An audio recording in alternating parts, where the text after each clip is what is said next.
Cam, it's time.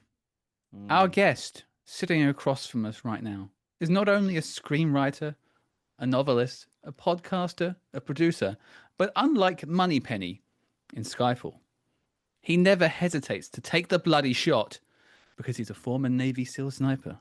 It is none other than Jack Carr. Hello, sir. How are you? Oh my goodness, doing great. That is the best intro that I've ever had on any podcast that I've ever done thus far. So incredible. But I expect nothing less. You guys are awesome. I've been so excited for this interview, more so than or conversation, not interview, but that I've ever done before. Even prepared for it. I'm going to show you right here. This is my desk right now. So I have the books and films. I went out and made sure I even found this one right here, Spy Game in Oh, nice. VHS. I thought I was going to find that one Yeah. in DVD, but got a whole bunch of props here to go along with our conversation. I think you might be more prepared than us, and we're the hosts. Oh, that No, actually is on you guys point have for the us, though. institutional knowledge. You guys have this. Well, some say anyway. But Jack, it's a pleasure to have you here. We're glad we can make this happen. We've been talking offline for a while now anyway, so that we've made it podcast official, video official. We're doing it. Let's sort of frame the conversation a little bit because, we're not just going to talk about your books. We're not going to talk about sort of your stories that were turned into television shows. We're going to talk about the influence in which spy thrillers have had on your life, so much so that you've picked five of your favorite political thrillers throughout the decades, and we're going to talk about them. That is right. And we went back and forth a little bit on what to do, and Mm. we narrowed it down. Correct me if I'm wrong, but we went by decade. So I chose something from 70s, 80s, 90s. Do we call it the aughts? What do we call the zero zero? I Anyway, always say the noughties, but that's okay. uh, that's just That's me. ve- that's very And then we go to British. the teens. What do we go to the teens? What do we go to before we get to the 20s? Is it the tens or the teens? I don't know. Someone's Regardless. screaming at the screen right now or their Yeah, headset. yeah. It's clearly Please put this, that in guys. comments. We'll spend a lot of time going through those comments so we can educate ourselves on. We So anyway, will. we picked those three because we're not through the Roaring Twenties here yet. So we don't know what my favorite movie of the 20s is going to be. So we have 4 more years left. So we went with those previous 5 decades. My Lord. And those are the ones. Yeah, it's kind of a good way of grounding it and also looking at sort of the best of that decade. And also because it's your take, it may not be the best for everyone. And we can have that discussion when we're talking about the films. But I kind of want to wrappingly love that discussion in a little bit about you and getting us there. And I think the first question for me is what made you sort of fall in love with the spy genre? Well, I'll jump back to that in a second, but I also want to frame these choices when we get to them. And Oh. I didn't rewatch them. I mean, I did rewatch them right before this, which was super fun to do.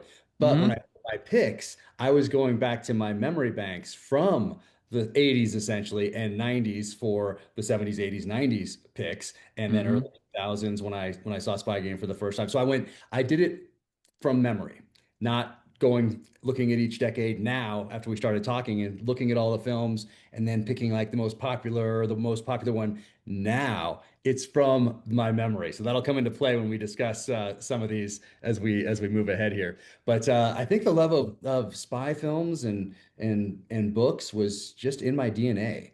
So I think even if I didn't have the influences that I had, meaning my mom was a librarian, so I grew up surrounded by books and a love of reading. My dad was a James Bond fan. At our cabin up in the mountains that we had, they had all the Le Carre and they had Ludlums and they had Ken Follett and they had all these paperbacks essentially of the masters on those shelves. So even before I could even read them, or even before I could tip them from the shelf, I knew those names, and I knew that Le Carre was up there, and I knew that Fleming was up there, and Ludlum. They were all on those shelves essentially in the 70s, from my earliest memories, and so I think that probably had something to do with it. and then watching Bond with my dad, probably when I was way too young to be watching those kind of films. The 70s was a little different. Early 80s was a little different. There weren't as many parental concerns or controls on things. So whatever dad wanted to watch, that's kind of what you watched as a kid. And it wasn't even a discussion as is this appropriate or not. So I'm watching all those early Bond films. I should have grabbed them actually. I didn't grab them downstairs because I've started to collect them again in Hmm. RCA video disc, which is not laser disc. This is 70s style, like a plastic disc essentially that is encased in this square thing that you push into a machine. You got about 35 minutes, I believe, maybe 40, and then it would stop and you'd have to go in, pull it out, turn it over, stick it back in, and take out it was this big plastic case. So I had all the Bond movies on that. So anytime I was sick home from school or something like that, I would be watching Dr. No, From Russia with Love, Goldfinger, Thunderball, You Only Live Twice. Like I would watch all of those constantly because there wasn't all these other distractions out there. So um, it being in my blood, I think, was part of it. And then those influences, obviously, those early influences, visually and watching those films with my dad probably laid this foundation. Well, do you remember what your first, Bond film was, and also the first spy book you read that really grabbed you, or maybe just the first one, period? Yes. So memory's a little hazy from the 70s. Hmm. Some of my first memories actually are of the 1979 Iranian hostage crisis. So I remember being pulled out of school. I was at a Catholic school at the time, and they going to church to pray for the Americans that were taken hostage then. And I remember the blindfolds on the news. I remember watching Walter Cronkite with my parents, counting up the days that they had been held. So that was very formative. But spy movie, I can't remember if it was Goldfinger on RCA video disc or if it was, and we probably go back and find out somehow because To Live and Let Die was like the Sunday night movie, I think, in the late 70s on ABC, CBS, or NBC, one of those. And so it was either Goldfinger or To Live and Let Die on television with commercials. And I don't know exactly which one it is. I think it was Goldfinger, but I'm not 100% sure.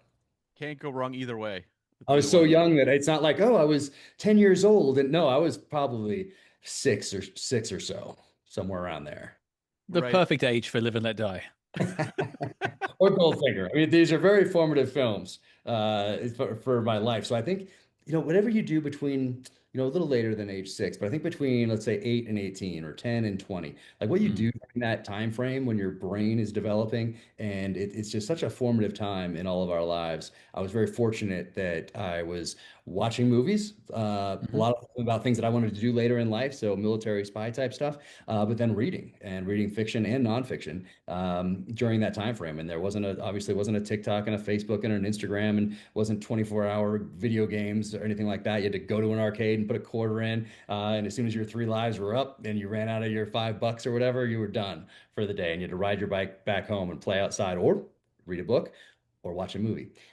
So I feel very fortunate that I grew up in that kind of in that era, because those movies and all those books that I read are really foundational to what I'm doing now. But to be able to have experienced them when they were contemporary, meaning Hmm. contemporary spy thrillers, contemporary books, not going back at age 40 in say like, whatever, 2015 or something like that, going back and then watching them and trying to put myself in the shoes of someone in 1983, 85, 87. No, I got to read all those books, the Clancy's, when they were contemporary thrillers. Now, if you go back and read Hunt for Red October or read Patriot Games or something like that, it's a time machine back to the time in which that Hmm. were written. So to have read them as contemporary thrillers, I feel extremely fortunate and thank my parents for instilling that love of reading in me at a very young age. So, but for spy book, it was probably a young adult type book.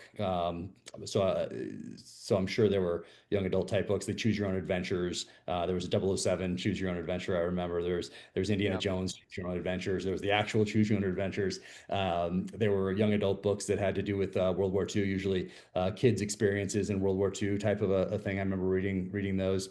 And then I get into, let's say, sixth grade, fifth grade, sixth grade is when I started reading the same type of books that my parents were reading. So that's when I read Hunt for Red October. So that was an early one. J.C. Pollock's Centrifuge, another early one. Oni by Mark Olden. The Mac Bolan books are those more pulp kind of action adventure than spy, but there's crossover for sure. Um, so all of those books that I started reading back then, and then by sixth grade, seventh grade, now I'm into the David Morrell's, the Brotherhood of the Rose, Fraternity of the Stone, League of Night and Fog, that trilogy that took the best of UK spy fiction at the time, the Le Carre, and combined it essentially with the Ludlum, the best of US spy fiction, combined those together to make something new going forward. So that those were very inspirational as far as and impactful to me as a young reader. So I don't know exactly what my first one was, but those are all definitely in the mix. Well, then I suppose I was going to follow up with sort of what was it about that particular book that jumped out. But if we can't recall one, I'll reframe the question. What separates the wheat from the chaff? What is it about from you what creates a great thriller versus a good one? Yeah, because these things are all subjective, but it's Mm. that intangible. It's that heart. It's when something has heart and you don't know, you can't really put your finger on it. Yes, you can describe it, but art is subjective. And so whether it's that it's a painting, whether it's a sculpture, whether it's a film, whether it's a book, a poem, whatever it is, it's that heart. And so you can't really describe it other than you know that whoever it is, that artist, that author, whatever, that their heart and soul went into this project. And for some reason, it's speaking to you. And now we use the term authenticity for that sort of thing, but it's Hmm. more than that. It's heart. And so that really, I think, is what separates the good from the great. And I do want to get into the list, but I kind of want to frame your story because I find your particular story that led you to writing books in the first place to be quite intriguing. Um, you said this upbringing, you're exposed to all this spy literature. Mother's a librarian, you're around books. Naturally, you think you would become a writer, and of course you do. But there's a big part of your life that happens before that, which is, of course, your service. So, where did that mindset come from, and that urge to go that direction before you perhaps went the other way? Yeah, once again in DNA, but my grandfather was killed in World War II, but he flew a Mhm. Corsair, which was the plane that had the gold wings like this that would fold up so they could fit on the aircraft carrier. And there Yep. was a TV show in the late 70s, and I watched it in the early 80s with my dad in syndication. And it started out as Baba Black Sheep. When I went to syndication, they called it Black Sheep Squadron, but it was based on the life of Pappy Boynton or his exploits in World War II. And he actually had a couple cameos in the series, and I'd watch those with my dad. But back before Facebook or anything like that, if you lost a parent in World War II, it was Hmm. hard to connect, hard to connect with anyone that knew him. So I think my dad's connection to that generation, because he never knew his father, he was killed before he was born, really. And so popular culture was his connection to that generation. So it became my connection to that generation. So watching all those World War II films, so that was incredibly impactful. So I grew up with my grandfather's silk maps that they gave aviators back then, because you had a paper map and you had a ditch in the water, it would just disintegrate, but a silk map would just get wet. You could still use it. Had his wings. He was a Marine aviator. So I had his medals, pictures of him in his squadron, his plane. I'd make little models of the F-4U Corsair. So I had those like hanging from the ceiling of my room in dogfight type positions. So I think it was just ingrained in me from an early age, and it wasn't expected at all from my family. It was in there. I knew I wanted to serve my country in uniform. And then I found out about SEALs at age 7 through a movie called The Frogmen. Once again, power of popular culture, old black and white film. Hmm. So I asked my dad, like, who are these guys? And he said, ask your mother, because that's what dads did back in the 70s. And so we went down to the local library and did some research into frogmen, found out about underwater demolition teams and naval combat demolition units and SEAL teams. And my takeaway from that research was that SEALs are some of the best special operators in the world, and the training is some of the toughest ever devised by a modern military. So at age 7, I was in, and it's about the time that I find out that Magnum was in Vietnam. And those first couple seasons, you see him running around the jungle in tiger stripe camo, and you're like, naval intelligence officer, what's he doing? And then I think the writers found out about SEALs. I forgot what season, but by season 3 maybe they find out about SEALs, and so now he becomes a SEAL, and they put the trident on his uniform, and now he just has that background going forward. So the power of popular culture was strong, and luckily I had those. I think good influences. And so service was definitely something that I was going to do. And I knew that after that time in uniform, that I'd write thrillers, the same kind that I was enjoying reading between, let's say, age 8 and 18 time frame. So Mhm. I knew my path. I was very fortunate to know my path. And then the reading actually prepared me not just for what I'm doing now, but also prepared me for what I did in the SEAL teams because I read so much fiction and nonfiction that I had this base of knowledge essentially as I stepped into the SEAL teams. And when I went through Hell Week, I thought back to all of those guys who did things that were a lot more difficult than I was doing in the beach in sunny Southern California. I was not storming the beaches at Normandy or Iwo Jima. I was pursuing my dream. And I was only able to do that because of the sacrifice of those who came before. So I thought about that, which put things in its proper perspective, relative terms, which is always important, I believe. And you get a lot of that through reading. And that's why I worry today about kids who are just scrolling and Mm. getting kind of being manipulated by an algorithm to be infuriated and at anything. And it's just, I don't think it's very healthy, but but it also doesn't develop that compassion and empathy that comes from reading, yes, nonfiction, but also fiction, because you put yourself in someone else's shoes. And I think that really helps when it comes to discourse, getting along with others. And that seems to be completely lost when it comes to the online culture and discourse these days, unfortunately. Well, also, when I look at your story, there's a lot of direction to it and motivation. And it's like you knew which step to basically go to. And I feel like nowadays I mean, I work with young kids and, teenagers and early 20s. It's really hard to have direction now, to have that sense of, I know where I could go and what is feasible. Yeah, I mean, it's tough, and I think a lot of that comes from not having these long form inputs like going to a theater and watching a movie, waiting for a TV show to come on that you're excited about. Maybe you don't even know why, but you know you're excited about whether it's a medical procedural that's inspiring you to become a doctor or a healthcare professional somewhere in there, or it's a police procedural that's inspiring you to join a police force or the FBI or whatever it might be, or a spy story that gets you interested in that, or a military type thriller where you're interested in special operations or flying or whatever it might be. So there's just not as many of those more healthy type inputs, I think, today. So I think there's probably that probably really that plays in significantly, I would say. Well, it seems like my childhood obsession with Star Trek has not paid off yet. Come on, look at the posters behind you. Look what we're doing now. Yep. It keeps me company, but I definitely haven't gone to space just yet. Oh man, I got to see those in the theater, the first Star Trek movies, as a kid. Don't make me. I've Well, seen them all. I've seen them all in time since. I think one of my first theatrical experiences was Star Trek 6. six. Uh, Oh my goodness. Yeah, I'm a lot older than you guys. that can't be helped, unfortunately. But it wouldn't be a SpyHards episode without a mention of Star Trek at some point. So Yeah, no, I that know. it I'm a has to be fan. I'm a done. fan of you guys. So You so know. yeah, I know how it goes. Well, let's synthesize a little. Let's start to bring it towards political thrillers. You've done your military service. You served your country. Then you chose to take a pivot and do the other thing you had been planning to do, as you said, and that is begin to write thrillers. And of course, you've gone on to be exceedingly successful, travel the world talking about your books. Of course, you've had TV shows, spin off the Terminal List on Amazon, um, multiple books, multiple bestsellers.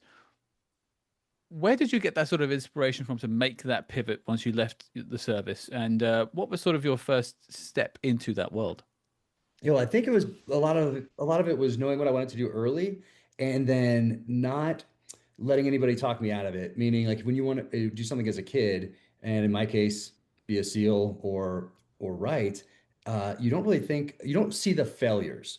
All you Mm, see is the books that say number one New York Times bestseller on them. Yep. So as an 11-year-old, you think, oh, of course I'm going to be a number one New York Times bestselling author. You don't see the other side of it. Or I watching movies or reading books about the SEAL teams. I'm not watching movies or books about people who failed. I'm seeing movies and books about people who made it through and are now operating. So in my head, because I think I wanted that so early, it never occurred to me that I would not be a SEAL and I would not be a number one New York Times bestselling author, and I would not have something made adapted from the books because a lot of the things that I was watching adapted from books, Ian Fleming's James Bond 007 and all those early RCA video discs that would always pop up there. So that was my mindset from a very early age. So when I got back from my last Iraq deployment, I knew that that would be my last time maneuvering guys tactically on the battlefield, and that's what I was good mhm. at. from then on, I'd come back, maybe I'd go to staff job somewhere and circle back around as a commanding officer someday. But that's really, I mean, it sounds impressive, but you're really a manager. You're not kicking in doors with the guys, and the guys don't want you kicking doors in with them because you've been at a staff job for 3, 4, 5, 6, 7 years. So you're removed from that tactical type expertise. Now you're at that more operational level. So, Mm. so I knew when it was time to go. Very clear to me it's time to go. I listened to that little voice, and so then I started thinking about, okay, how am I going to move into this next chapter in life? And I know what I want to do. I want to write thrillers. So I wrote down 6, 7, 8, 9, 10 different one-page executive summaries, kind of like what you'd read on the back of a book, like this kind of thing. Hmm. Paperback inside the flap jacket, kind of like a letter to myself. They've become letters to myself. I didn't look at it that way then, but they've since become that. And I've done it for every book since, meaning I write that one page executive summary. It could be a couple paragraphs, could be over, four or something like that. But then I ask myself, is this worth the next year, year and a half of my life? And if the answer is yes, then I read it again. And I say, if someone were to walk by a Hudson News in the airport and read something like this on the back of a paperback or the inside flap jacket of a hardcover, would it be interesting enough to them to spend time in these pages, time they're never going to get back? And if the answer is yes or probably, then that's my next project. So that's essentially what I did for that first one, putting all these different things on their dining room table in Coronado, California, these one-page executive summaries, reading them all. And then it was very clear to me that the terminal list was the one to start with. So that was December of 2014. And by the time I got out of the military a couple of years later, it was essentially in the editing phase. And then I sent it to Simon and Schuster in the fall, and they loved it. Had me out to New York, I think, to make sure I wasn't a crazy person, and had coffee with Emily Bessler, who's my editor and publisher today, which is an imprint of Simon and Schuster, Atria Books.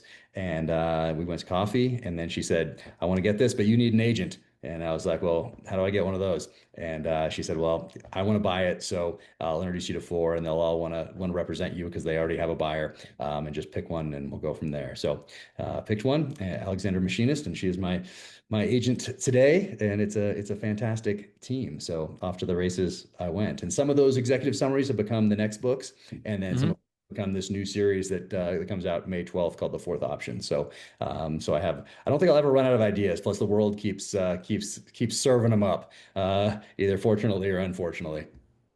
Well, Well, I was Cam. I'll let you jump back in, but something that I wanted to point out, and I was listening to, I think it was an interview with you the other day, just in preparation for this, and I was sort of blown away. I sort of heard some about like you sort of saying you were setting your approach out. You were going to do this.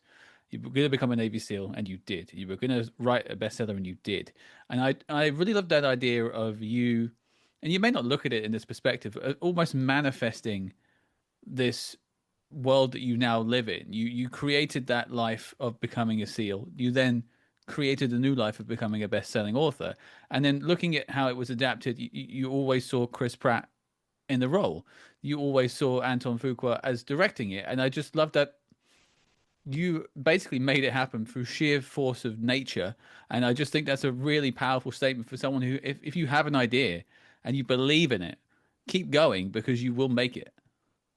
Yeah, the Chris Pratt and Antoine Fuqua thing is a little bit crazier because the other side of it, the SEAL part and the writing part, that was preparation out of love, essentially. Meaning, I Mm. was passionate about both these things. I'm doing this reading. I'm preparing myself physically as best I can for SEAL training, essentially for my whole life. So I prepared for it. I can still fail, but if I hadn't prepared for it, then okay, probably not going to happen. But putting in that work, there's an opportunity for it to happen, I guess. So that part that's one side. But the Chris Pratt Antoine Fuqua thing is a little odd because I sat down to write, and as a child of the '80s, like we have kind of touched on, I thought, well, who's going to play? After I wrote my first sentence, I was like, who's going to play my main character here when this is adapted? Because already I'm thinking, of course, this is going to be adapted. I have one Hmm. sentence, a title, and that's about it. So I thought, well, you know what? I don't want somebody who, like, I have a choice at this point. I mean, I'm in my little tiny office off our bedroom in a rental in Colorado, California. I'm still in the SEAL teams, and I'm thinking about who I'm going to let play my main character when we adapt this thing to a film or a TV show. And I thought, I don't want someone who's done this sort of thing before. I don't want that action hero who's done this. I want someone who needs to do it, kind of like Tom Hanks in the 80s did all of comedy, and then he does Philadelphia, takes that risk with Philadelphia in the early 90s, and then from Hmm. then on out, he can really do anything that he wants. And I thought, who is that guy for this generation? I want someone who's inherently likable, who has done comedy and needs to do something else, needs to prove that he can do something like this that's darker like this, and needs to do it type of a thing for his career. And this is Hmm. before Chris Pratt has done Guardians of the Galaxy. This is before Jurassic World. This is just when he's in Parks and Rec. And he got to my radar because I saw Parks and Rec and I saw him in Zero Dark 30, where he Yeah. the movie about the Bin Laden raid, where he has a very small role as a SEAL. So I was like, okay, I saw this guy here in Parks and Rec, see him transform his body and how he acts here as a SEAL in Zero Dark 30. And I said, Chris Pratt is the guy. Chris Pratt will play James Reese in the adaptation. And then I wrote like one more sentence and I thought, well, who should direct this thing? And I thought, Antoine Fuqua for sure. He's the guy. I love all his work. Amazing. Training Day, Tears of the Sun. He's just incredible. But that's all the thought I gave to it. I had no connection to Hollywood, no connection to publishing, none of that. And then when I got closer to publication date, a buddy calls me out of the blue who I hadn't talked about in who I talked to in 5 years, and he's from the SEAL teams, and he said, "Hey man, I heard I've always wanted to call you and say thank you." And I was like, well, for what? And he said, well, you're the only person in the SEAL teams who sat me down when I said I was getting out, talked to me about transitioning out to the private sector. You introduced me to people in the private sector. Then you followed up with me. No one did any of those things except for you. And so I always wanted to say thank you. And I was like, no problem. How's it going? And he said, it's going great, but I heard you wrote a book. And I said, it's coming out in a few months. I have a galley copy that I can send you. And I just found out what a galley copy was probably like 2 weeks earlier. And he said, yeah, I'd like that, but I'd like to give it to a friend of mine. And I was like, who's that? And he said, Chris Pratt. I said, oh, well, that's very convenient for me. And then another buddy, a couple months later, gave a copy to Antoine Fuqua. He was giving a speech somewhere, another former SEAL buddy, and he gave a copy to Antoine Fuqua, who read it and wanted it also. And they knew each other from working on Magnificent Seven, and so they called and said, let's do this together. So optioned it to Chris Pratt in early 2018 before it had even hit shelves, and then started working on it a couple years later. Wow, that's crazy. I was going to ask though, like in terms of, your first book is a hit, but leading up to that, like, were you someone who was always writing for yourself? Because those skills are gained, I would think, over time, or no? No, it's the reading. It's all the reading. Ah, So those all those authors that I was reading from 8 to 18, 10 to 20, or really for my whole life, let's say, those were my professors in the art of storytelling during a time when there were no other distractions. There was no mortgage I had to pay, no car payment, no job, nothing like that. My job was just essentially to stay out from underfoot as a kid. And so I got to read and just escape into these pages, and they were just magical to me. And I knew that one day I'd write books like this. But I wasn't studying them like that. I was just enjoying them. So it was completely from the fan perspective. Maybe similar to how Quentin Tarantino grew up on films. Didn't go to Mm. film school, but you know what? He's certainly an expert on the history of film, particularly in his genres. So I think it comes from just the love for him, the love of film, and for me, the love of books and reading, and then these adaptations that I'm watching. But I'm not reading scripts. That's the difference. I'm reading books, and I know that I'm going to write these books someday, and then we'll adapt them. So I think that was the key, I think. mm. Wow. So, like, when you're writing your first book, did it just feel very natural? Like, did you stumble with writer's block, or was it just very beginning to end? You had it kind of in your head. Yeah, no writer's block. And I think it's helped me out early on. I didn't read because now you can study how to do something forever. Hmm. It's not always that way, but now you can spend your whole life online just studying how to do something and coming up with an excuse maybe of why not to do it because you just have to read this one more thing or just have to study this one more thing or just no. I read On Writing by Stephen King. I read The Successful Novelist by David Moreau. And then I read whatever, I think it was 3 or 4 books, maybe three at the time. Now there's probably 6 or 7 of them out there by Stephen Pressfield. They're very thin. One's called The War of Art, and that's the one that was out, the first one in this series of books on creativity. Essentially, Stephen Pressfield wrote Gates of Fire, Legend of Bagger Vance. He's a dear friend now. He also did work on Above the Law. The movie from Mm. the 80s, the Steven Seagal movie. He doesn't like to publicize that, but it's it's fantastic. It's a great film, and you guys have talked about to the director actually in on a previous podcast that I Yeah. listened to. Fantastic. But anyway, in that book, or either in that book or in an interview that I heard from him. But if it's not directly in that book or those series of books on creativity, he certainly hints at it. And and and that is that there. Let's say a dentist doesn't get dentist block. A trucker doesn't get trucker's block. You're a professional. You sit down. You write. That's what you do.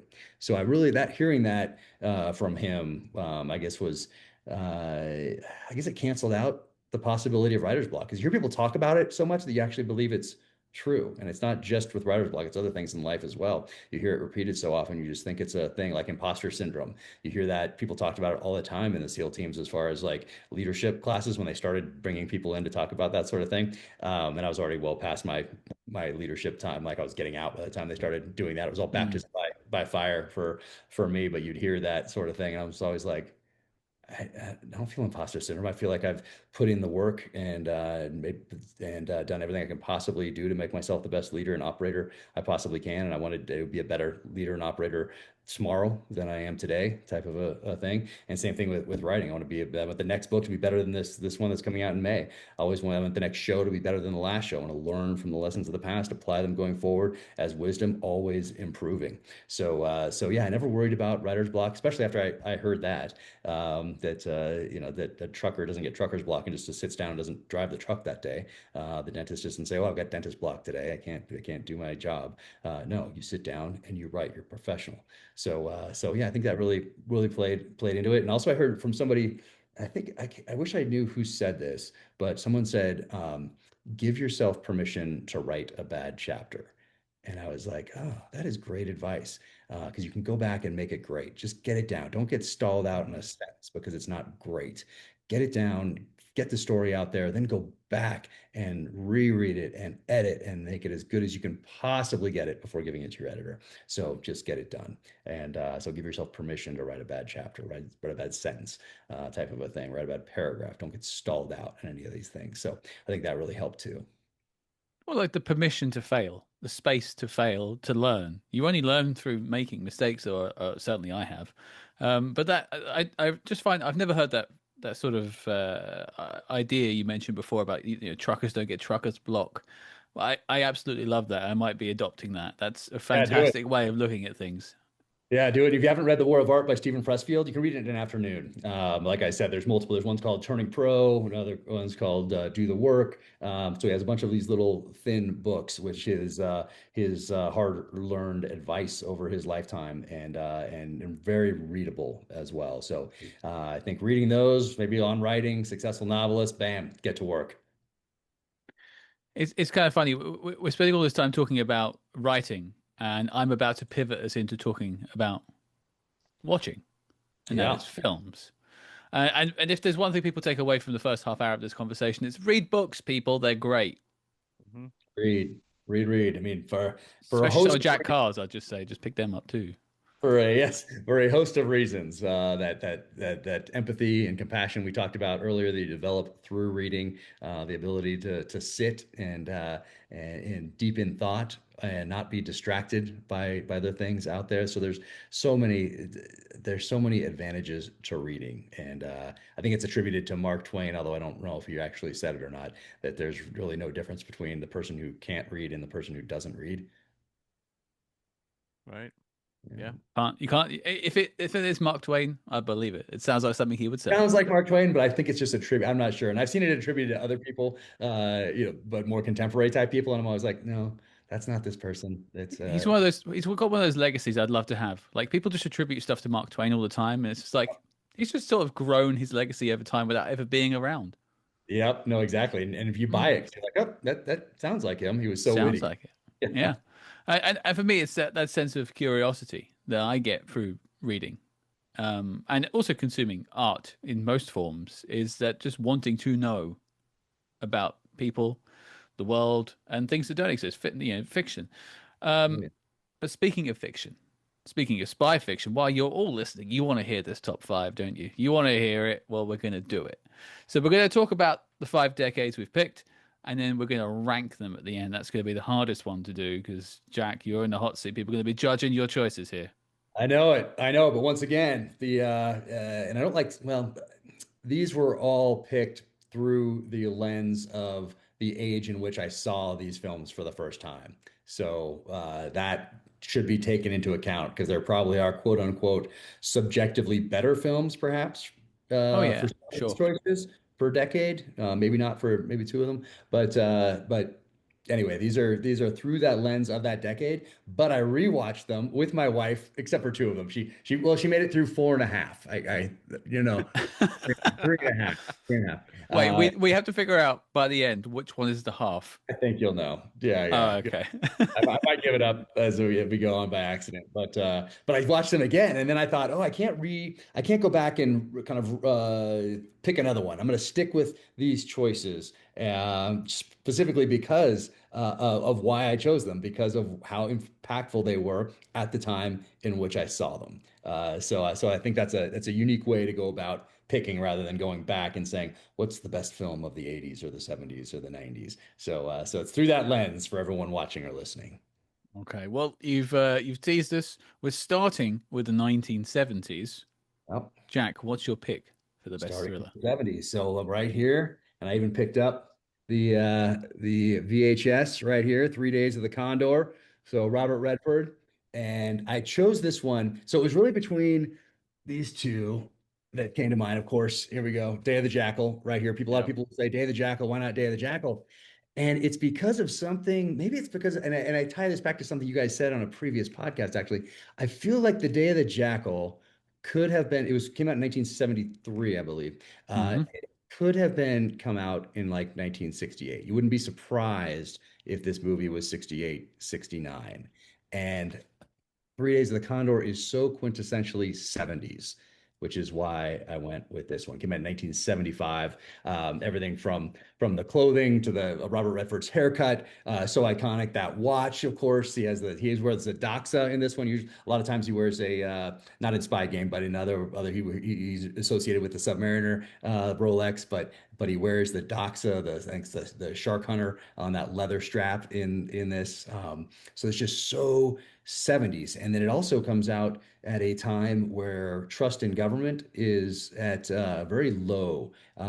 Conspiracy theories abound. I forget exactly when the Zapruder film came out, but right around this time, we're about to have the church hearings. Kennedy, of course, assassinated in 63, but that loss of innocence is really pervasive all the way through here. We have Watergate. This becomes one of the most popular books. And first, here's the book. 6 Days of the Condor, Yep. right here. James Grady, who's amazing, incredible guy. And they changed it to 3 days here, a little more palatable for an audience, which happens, in film. You have to condense things down. Hmm. But then here we go. Here they republish here. There it is, 3 days right here in the movie tie-in, essentially. And then this is a more modern version right here that James Grady signed for me a few years back, which was in 2019. He gave me that, so that was Oh, pretty that's great. cool. I mean Yeah, that's a flex on that last bit there. I have to say the signature. You have to. yeah. So that's I love the green leaf on the books as well, though. On the some of the original ones you've got there. That's yeah, nice. Yeah, I yeah. love that. Yeah. I love that.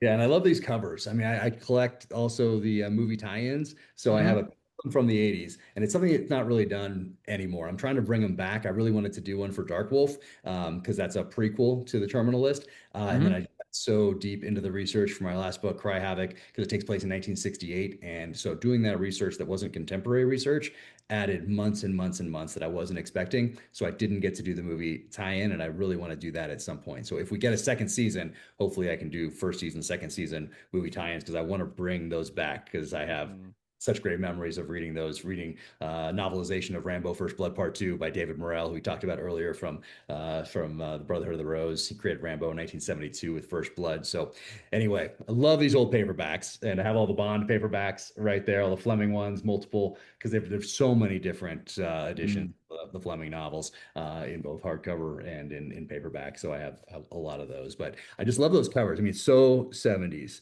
right there. Oh yeah. And even the cover of this right here is so 70s right there. It's just fantastic. And but I chose this once again, yes, because of the 70s. But there's when I watched it again, uh, so and I was watching. I won't say how long my wife made it through each one of these, so we can go to the talk about that a little bit at the end. But interesting how women are treated back in the 60s and 70s when you watch some of these films. So that stands out, but also a great car in there. Got the old Bronco in there with Hmm. the drives, so that's fantastic. It's Christmas movie also right here. So Yes. that's a plus in this corner. But then the near the end, like the two best scenes, Max von Sydow when he's giving that little talk near the end about a car, car will roll up, door will open, maybe it's somebody that you know. I mean, that scene is got to be one of the best scenes in a spy movie ever written and ever portrayed on film. That and then also the very ending when Cliff Robertson's like, "How do you know that they'll publish it?"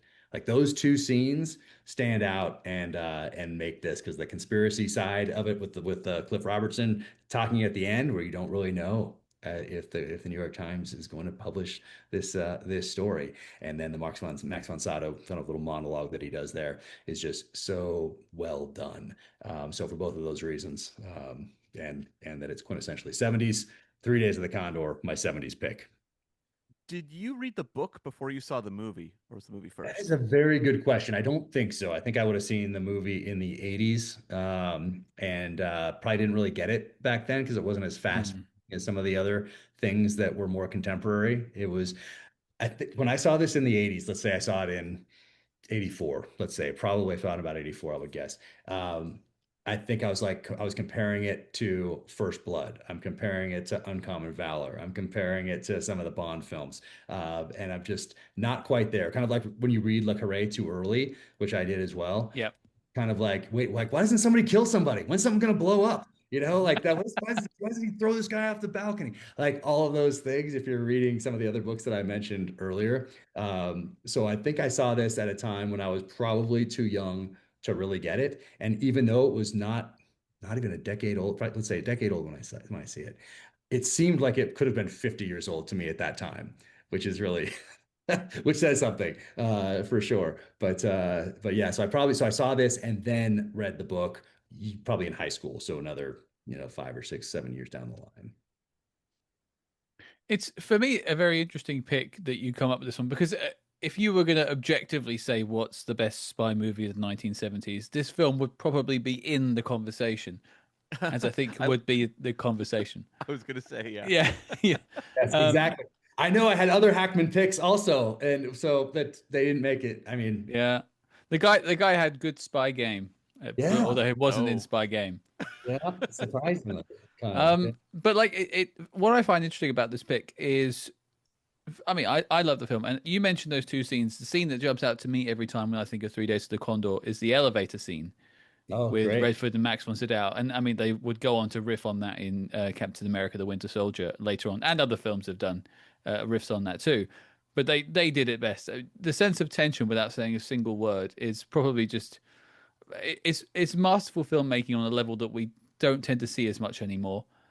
And I based that a lot on the story, but also Max von Sydow's presence in any scene will intimidate and terrify you. Fantastic. I mean, I don't know if you've done this film. Have you done Victory? It's not a spy film really, but it's the best soccer World War II POW movie ever made. yep. And it's Yeah, we the we best. strangely actually have on our Patreon covered that film, Oh, you and did? yeah, Yeah. it's I'd never as a foot I'm British quite clearly for those who don't know. I'd never seen it as a football film. You'd think I'd seen it. So good. I love that movie. I've got great memories of watching it as a kid, of course, so that stays with you. And then it kind of gets dismissed. It kind of gets dismissed. We got Michael Caine and Max von Sydow in there, and Pele in there, and Hmm. actual soccer players in there, football players for those on the other side of the pond. And Thank you. it's so good. It's so good. But anyway, that scene in the elevator is classic, and the kid that goes in there and presses all the buttons. I'd forgotten about that part, and now as a parent, I get it. And that is pretty cool. And then he gets off at the wrong, then he get off at the wrong floor and then get back on. Mhm. So it's so great, so great. So But many wonderful about this movie. the reason I find it interesting is because that film has a particular sort of meaning to Americans, I would say, because it is rooted deeply in the sort of pessimism, as you mentioned, of the 1970s. It's not something politically that was necessarily the same in both of our countries, Canada and the UK. We were going through different political situations in both those decades too. But it very much is a vibe in which the zeitgeist was tapping into with this filmmaking. I think it's interesting that you pick it, and I find it interesting that it's still impactful to you now and was then in the 80s when you saw it, which is a decade that where things had actually looked better in the 1980s. You're growing up, and also you're quite young and pessimistic to the world. Seeing this film telling this quite dark story, it really grabbed you. I just find that interesting. Yep, and it also I think I'm more after writing my last book, Cry Havoc, I really wanted to write an espionage thriller. I don't know if you Hmm. classify my first seven as espionage thrillers. Certainly, they're spy elements in some of them, but Yeah. they're more political thrillers Hmm. type of a genre. But I really wanted to write a spy thriller, an espionage thriller, set it in the heart of Saigon in 1968. So that's what I did with my last book. So I think I was kind of more in tune because of that process and really wanting to go back and write it through the lens of 1968, not with 50 plus years of hindsight. And I was really inspired by The Honorable Schoolboy and Tears of Autumn and The Quiet American. Those were like the three books that they're all slow burns essentially. So those ones were really impactful and inspirational to my last book, Cry Havoc. So I think that's probably why this is top of mind right now, Hmm. but also because it just captures the 70s from that American perspective, and also Yeah. we're just out of Vietnam, so all that's in there as well. But that distrust in government that really comes through here, and through the eyes of the everyman, also, which is kind of also a surprising pick for me because usually I like somebody to have a background that would explain why they can take some of the actions that they do in these books and films. Some of the everyman stuff, I'm like, how does he know? Like, how does he know this firearm's going to work? How does he know to take the safety off this thing? How does these other guys would kill him for sure in a heartbeat? These are assassins that are after the everyman. But Robert Redford pulls it off in this, and I also love. My wife looked over at me at a certain point. She's like, I see why you like this now because he's a reader, and they're talking about books, and so she was like, she's like, did you base your entire life off this thing? Watched it the other night because she'd never seen it before. And I was like, maybe I don't even realize how impactful this was early on. Although I think I was well on my path by the time that I saw this. But the reading part jumped out to her in this one. What I love too in Condor is that the violence is very messy. Almost every scene, whether it's the fight with like the assassin in the apartment or throughout the course of the movie, it's not these like clean, highly choreographed sequences of, action or death. And when you look at a lot of modern spy films or action films, they over choreograph it to a point where you lose the tension that you have of not knowing how it could possibly end because people are scrambling all over the place. Yep, beautifully shot as well, the whole thing. But you're right in that respect. It's. I remember what one of my takeaways from watching it back in the day was like I wasn't impressed with the fight scene back in the 80s because Hmm. even though it wasn't as highly stylized back then, you're still watching, let's say, maybe not at that time, you're not watching Jean-Claude Van Damme movies, but you're Chuck Norris movies, certainly. Hmm. Yeah. Yeah, you're seeing maybe some Bond fight scenes, but they're still more like more choreographed, like you said, and not quite as messy. Or you're watching, like a Rocky boxing film, all that stuff up against the ropes, and people are taking so much abuse. But watching it again this time. I really liked the fight scene. I loved the fight scene this time that it was messy. And he notices the guy's shoes, the postman's shoes, as he comes down the stairs type thing. And you actually believe that the everyman, if he can get to this gun, he can use it as an equalizer and get this guy if he puts because it's close range. The alley's a little farther away than in the scene before that where he takes his other shots. But then sometimes like the 1911 is cocked and locked, and sometimes it's not when he's holding it on people, type of a thing. Little things like that we try to get right today because now, like in the 70s, if you watch that and you caught that, who are you going to tell? Yeah, Yeah. Hmm. your spouse, and they're just going to roll their eyes at you. But now you can get online and freeze frame it and say what idiots these guys are. They don't know what they're doing. Look, it's the hammer's down and he's got his finger on the trigger and all this stuff. So you just got to enjoy it for what it is. But at the same time, it's the everyman. And they even talk about it in the briefing. They say, oh, he hasn't had training on this firearm. He got lucky type of a thing. What does he do? He reads books. So I thought it's just masterful all the way through. Well, it's something that is a through line through your writing is accuracy. You go for accuracy, and I think it seems to be something that maybe have rubbed you the wrong way in other stories you've read or watched, where it is abnormal to perhaps using the wrong hardware as a force or that sort of stuff. And you do like to keep that detail in your writings and in the adaptations as well. But I think the thing that Cam was getting to with that fight, and I think it's what we've rubbed up against quite a lot in the past when we're watching spy movies, is if you think of something like North by Northwest, you've got Cary Grant, dashing spy. He isn't a spy. He's a guy that's pulled into this world accidentally, and so is Robert Redford in this film. He's pulled in. He's not got any training. He reads books. He's an analyst. So when he has a physical fight, and I've been in enough fights to know, you have all the training in the world. It falls to crap half the time when you're actually in that situation. And so that's a scrap between two people, and then one person gets the upper hand, and that's the end of it. He still looks athletic though. So you still, and it's Robert True. Redford. You're bringing that filmography with you to this, even though he's playing kind of against type in this with his glasses and on the bike in the beginning and all that stuff. But you buy it because okay, I've seen Robert Redford, gun people down and Butch Cassidy and the Hmm. Sundance Kid or whatever else, and do Downhill Racer or whatever. Maybe I think that came out before this. But anyway, you're seeing he's an athletic guy. You're Yeah. bringing to this character as the viewer, you're bringing that with you type of a thing. So you're kind of buying, especially in the 70s, I think, that someone who's athletic can fight because you don't Yeah. everybody hasn't you're not watching UFC yet. You don't know about all these things yet. So you're like, an athletic guy could do this. So I think you buy it and you buy that Mm. messiness of it as well. Well, that's an excellent pick for the 70s. Let's move forward to the 1980s. What do you have for Oh, us? 1980. So I didn't know there's so many choices, so I didn't know what to do, but I chose this one for the ending. And for the Hmm. ending that I remember watching in the theater for the first time. Once again, a little too Okay. young for this one, but still managed to get in there. And I remember the ending even to this day. I think about this ending even today. I brought it up when we were talking about what to do with Dark Wolf and some of these other adaptations. So I reference No Way Out. I have a couple other projects in Hollywood as well right now that one couple that I've grabbed back so I can turn them into books. But in at least one of those, I reference No Way Out specifically for the ending of that project.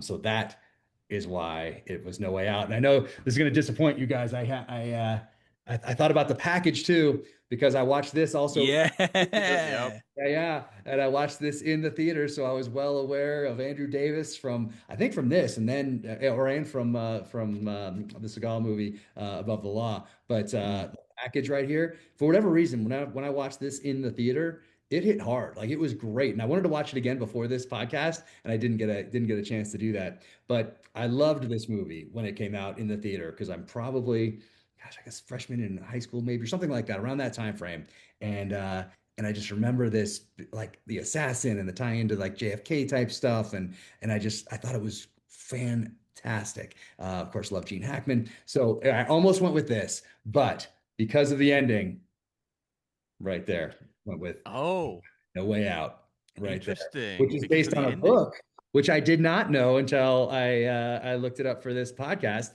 Which has surprised me. Usually, I know when things are adaptations, but I hadn't seen this in so long.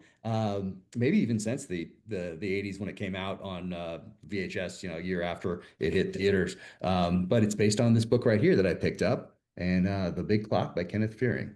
And so I'm going to read this at some point. So I think it's a loose adaptation from the cover and reading the inside flap jacket, but very cool. And it's Yeah, a it's couple times. actually there is actually a film as well of the Big Clock you can watch. I think it's actually on Right? yeah on YouTube.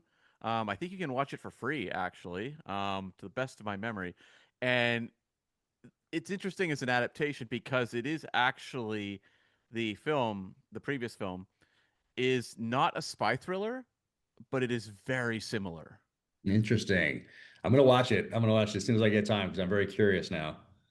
Yeah, like, dude, it's a very entertaining movie. But But this that, one, I mean, picking No Way Out, especially looking at the twist ending that people, I genuinely did not see coming, and I've seen plenty of spy films, and that took me by surprise.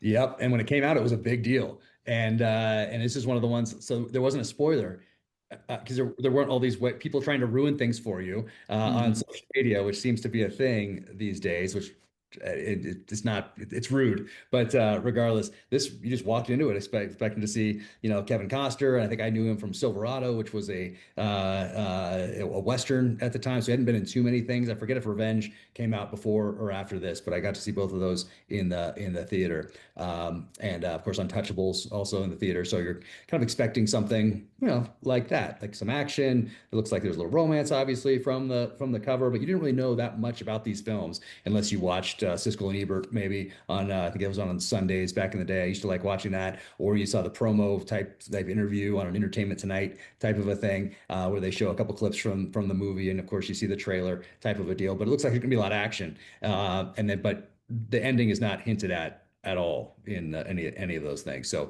you got genuinely surprised by this twist ending, and it's so good. It's so good. And so I saw for the ending, I picked this for the 80s, and it came out in 1987. Yeah, and it's interesting with the ending. I remember we were very mixed on that ending when we watched it our Really? first time. Yeah, we were. And I think it was because it came out of nowhere. It didn't feel like it was sort of organically happening. But what it does, I think, is something really interesting for the movie, which is the first time through, you get the surprise. And the second time or third time or whatever else, it adopts more of like a Hitchcockian tone where it's like it puts you in the mind of the bad guy, essentially. And you then are watching a bad guy essentially or someone you are not necessarily should be on the side of try to get out of trouble and root against perhaps interests you should be on the side of perhaps, and that's something Hitchcock would often do, would put you in the sympathy of Norman Bates or the villain on Strangers on a Train, because it was like, let's see what I can play, like let's see how I can play with an audience and shift their sympathies and kind of go against what they might morally choose. Yeah. There wasn't, so you're saying that the ending wasn't earned if you watch it now. Like back in the day, I don't remember thinking that as a kid. Of course, I'm really young at the time. I was just like, oh, this is awesome. No way. They had Kevin Costner, the guy from the cowboy from Silverado and from the untouched good guy from the Untouchables is a bad guy. No way. And you've been rooting for him this whole time. And so I just remember that feeling from back then. But now I think if you go back and you watch it now, contemporary, and you watch it maybe as a student of film, you can say, oh, and you can get that in books as well. You have to have Hmm. enough. And there needs to be enough ways for an audience or a reader to figure something out throughout that book. So when the ending comes, they go, I can't believe I didn't put that together. Of course. So there's still surprise, but it's earned and it's in there. And if they've been paying attention, and I can see maybe how you don't get it here, but watching it now, there was that one scene, and I forget which one it is right now, but I remember thinking, oh, they dropped one hint. And I forget what scene it was now, but as I watched this a couple months ago, there's There one. is there is one at like a consulate party or something like that, and he orders a particular drink. Yeah, it was like Oh, the vodka or something, right? I It's wasn't it's thinking that. I won't say because there's almost might be some people watching or listening to this that haven't actually seen the film. We've spoiled that there is a twist, but we haven't spoiled anything else. Hmm. Well, I won't spoil it almost in a sense, but like there is a drink order that might give it away, but then it might just be someone's particular taste in drinks. I wasn't thinking that, but there's another scene where they kind of where you could go back now watching it at this age, go back and say, Mm. there's a scene in there where it makes you go, why is that scene in there? And I remember thinking that as I watched it this time around. But it was interesting seeing TWA, an airline that doesn't exist anymore, is Yeah. I loved his watch in there. I meant to grab mine for this podcast. It was downstairs, but the Chronosport UDT timer, which is also on Stallone's wrist in Rambo 3, where he goes to Afghanistan. So that's what he's wearing in this. And I didn't notice it. I didn't remember it from back in the day, even though it was in U.S. Cavalry magazines. And there's another one called Brigade Quartermaster. And so they had this watch that was $350, I think, which might have might as well have been $3 million to me back then. But now I have a couple of them. But he was wearing that on his wrist, so very of the era. And of course, they bring in Iran Contra and they bring in like Central America. The two, going back though, watching it now, the two Special Forces assassins guys. Uh, I mean, the way they run, and even my wife was like, "What? If you want, like, why the worst runners, almost as bad as Seagal and Above the Law. They're really bad, and they seem like I don't know, could have maybe cast a couple different guys that are a little more competent as far as. And then the car chase thing, all of a sudden, I Mm, can get this when I read it, watched it back in '87, or when I watched it on VHS when it came out, the next year or whatever, whenever I saw it again. Um, like all of a sudden they have this big chase scene and car crashes, and then there's no, not really mentioned again, and then they're back in the Pentagon and they're just like in the same room together. And it's like, oh, you foiled us. We were going to go and assassinate this poor lady. And instead, we're back in the Pentagon now and watching you again, type of a thing. So it was, mm, that part was a little odd. So, but hey, I try not to pick things apart as I watch them. I try to enjoy them for what they are, and not pick them apart because I think it's a miserable way to go through life if you're looking for the negative in everything. So just agreed. for what they are. But and a lot of whites. I don't know any Navy person who maybe in the Pentagon you do, but usually have like one pair of whites, and he had three changes back into the exact same throughout this thing, and they were all ready to go in his office. And running in those whites, the shoes that go with your whites in uniform, very difficult. And yet he's running around in those whites and those shoes, and somehow he has a Navy Cross. And I meant to go right before this. I was going to run downstairs and put it on TV and pause it at that point where Gene Hackman is sitting in the restaurant and he opens up the newspaper to see the rescue because it says something about a medal. And I don't know if it said something about a life-saving medal that he got for that mission or that rescue that he does at sea, or Mm. if it says something about how he got his Navy Cross. Because the Navy Cross, that's legit. That's one below the Medal of Honor. And he's wearing that on his uniform as a naval intelligence guy, which doesn't really make sense. But they're telling a story with it. So they're saying that he must have done something. He has some physical prowess, some courage, something like that. But I meant to go back and look at that newspaper to see if it mentioned the Navy Cross because it's interesting that he's wearing that on his ribbon. These are my favorite criticisms I've ever heard of No Way Out, and like I've never thought of any of these, but they're the perfect you comment to have about like the cross and the sneakers or whatever shoes he was wearing. I'm sure it was sneakers in the end, but like for me, No Way Out is, I mean, the twist is great, but you've also got this great romance with Sean Young in the background there, who I mean, it's beautiful now, but in the 1980s she was a starlet. Just she was everywhere. It was great to see. And then you've also got that sort of like ticking time bomb where he's constantly under threat the entire way through of that image resolving, and now you watch it the second time knowing what he's actually thinking about. It is quite the thriller. Yeah, I Yeah. love the way they do the ticking clock with that, and then with the printer that's printing out Hmm. all the things. Hmm. So you have both of those kind of going. So it's I don't really know of another movie that's done it like that. Nothing comes to mind anyway. Something that's so kind of on the nose but works like that. It's great. It's fantastic. It's also like a purely entertaining star vehicle. And I like that when I look at your picks, almost all of them are movies that really could only happen within their decade. Yeah. And you would not get a movie like No Way Out really moving forward. It could have perhaps happened in like the 90s, perhaps, but there would have been changes to it. There's something about this movie that feels so specific to the 80s period. And it's the type of movie that, the sign of aging is when you go back and watch movies like this and go, they don't make them like this anymore. Yeah. Which is yeah, we can talk about that too. But it's I mean I've been saying that too much recently, I think. uh, yeah, I mean, but it's a truth. I mean, it's things are changing so fast in both publishing and in Hollywood. It's probably the worst time you can step into either of those as an author Mm. in history, probably, or let's say not history. Let's say over the last 50 years, 60 years, 70 years, just because things are changing so fast in a way that doesn't benefit the creator essentially. There's no box office anymore. There's no DVD, obviously, percentages anymore. I mean, maybe rarely, but it's such a different time. AI is coming in. I mean, could talk about publishing, people reading less and less. Just when you see the 2003 onward, reading just falls off a cliff. And then 2006, I mean, it's crazy to look at that graph, the rise of the iPhone and usage of social media, and then reading. It just goes like this. It's so sad. So as an author, probably not the best time, but hey, it's what I love. And not to mention media literacy as well. Like that is falling off of a cliff. Unfortunately, people are not quite sure about what they're just all on their phones and just taking it all as gospel. And maybe you should take some use the old brain up there and think about what you're reading sometimes. But thinking about your brain a little bit here, you've had two in a row, 3 Days of the Condor, No Way Out. I mean, both perfect picks. I think both so far not list films, Cam. Not No Way Out. That was it was a Oh, real conversation right up into the end controversial. on that one. Yeah, Okay. yeah, yeah. That was On an who? early film. Yeah. Whose picks? Sorry. Oh, so it was I think it was just me and Cam who did that. I think we voted no for the knock list for No Way Out. Or was it We had split, Cam? Andy, who is actually another spy Ah. novelist on that one. Mm-hmm. And yeah, yeah. That was one I do think No Way Out actually improves with rewatches.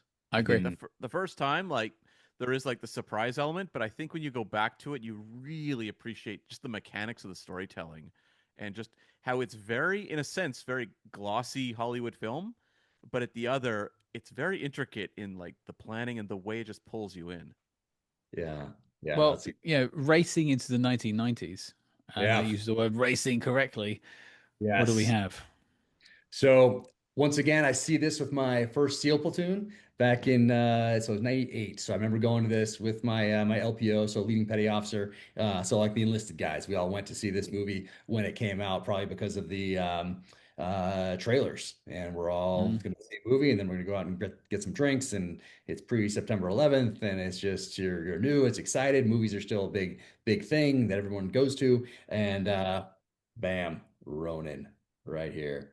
And so I remember how much I loved this movie when it came out. Had it on DVD, years later, whatever, and would watch it every now and again. But it's been a while. It's been a while since I watched all of these because it's been so busy lately. Hmm. And so first it was like kids and work, and then writing and still kids and family and juggling all the rest of it. So I hadn't seen this in a long time, and watched it again the other night. And I still love it, and I really respect the two car chases because now I've done a little bit of that work and I know how difficult it is and really how you can only do it, I think, these days with if you're not going to make it look like a kind of cheaper 80s TV show car chase. And some of those were even really good compared to what they Hmm. do today. Just budgetary, but budget wise, timeline wise as well, how much Hmm. time you have to film an episode of television.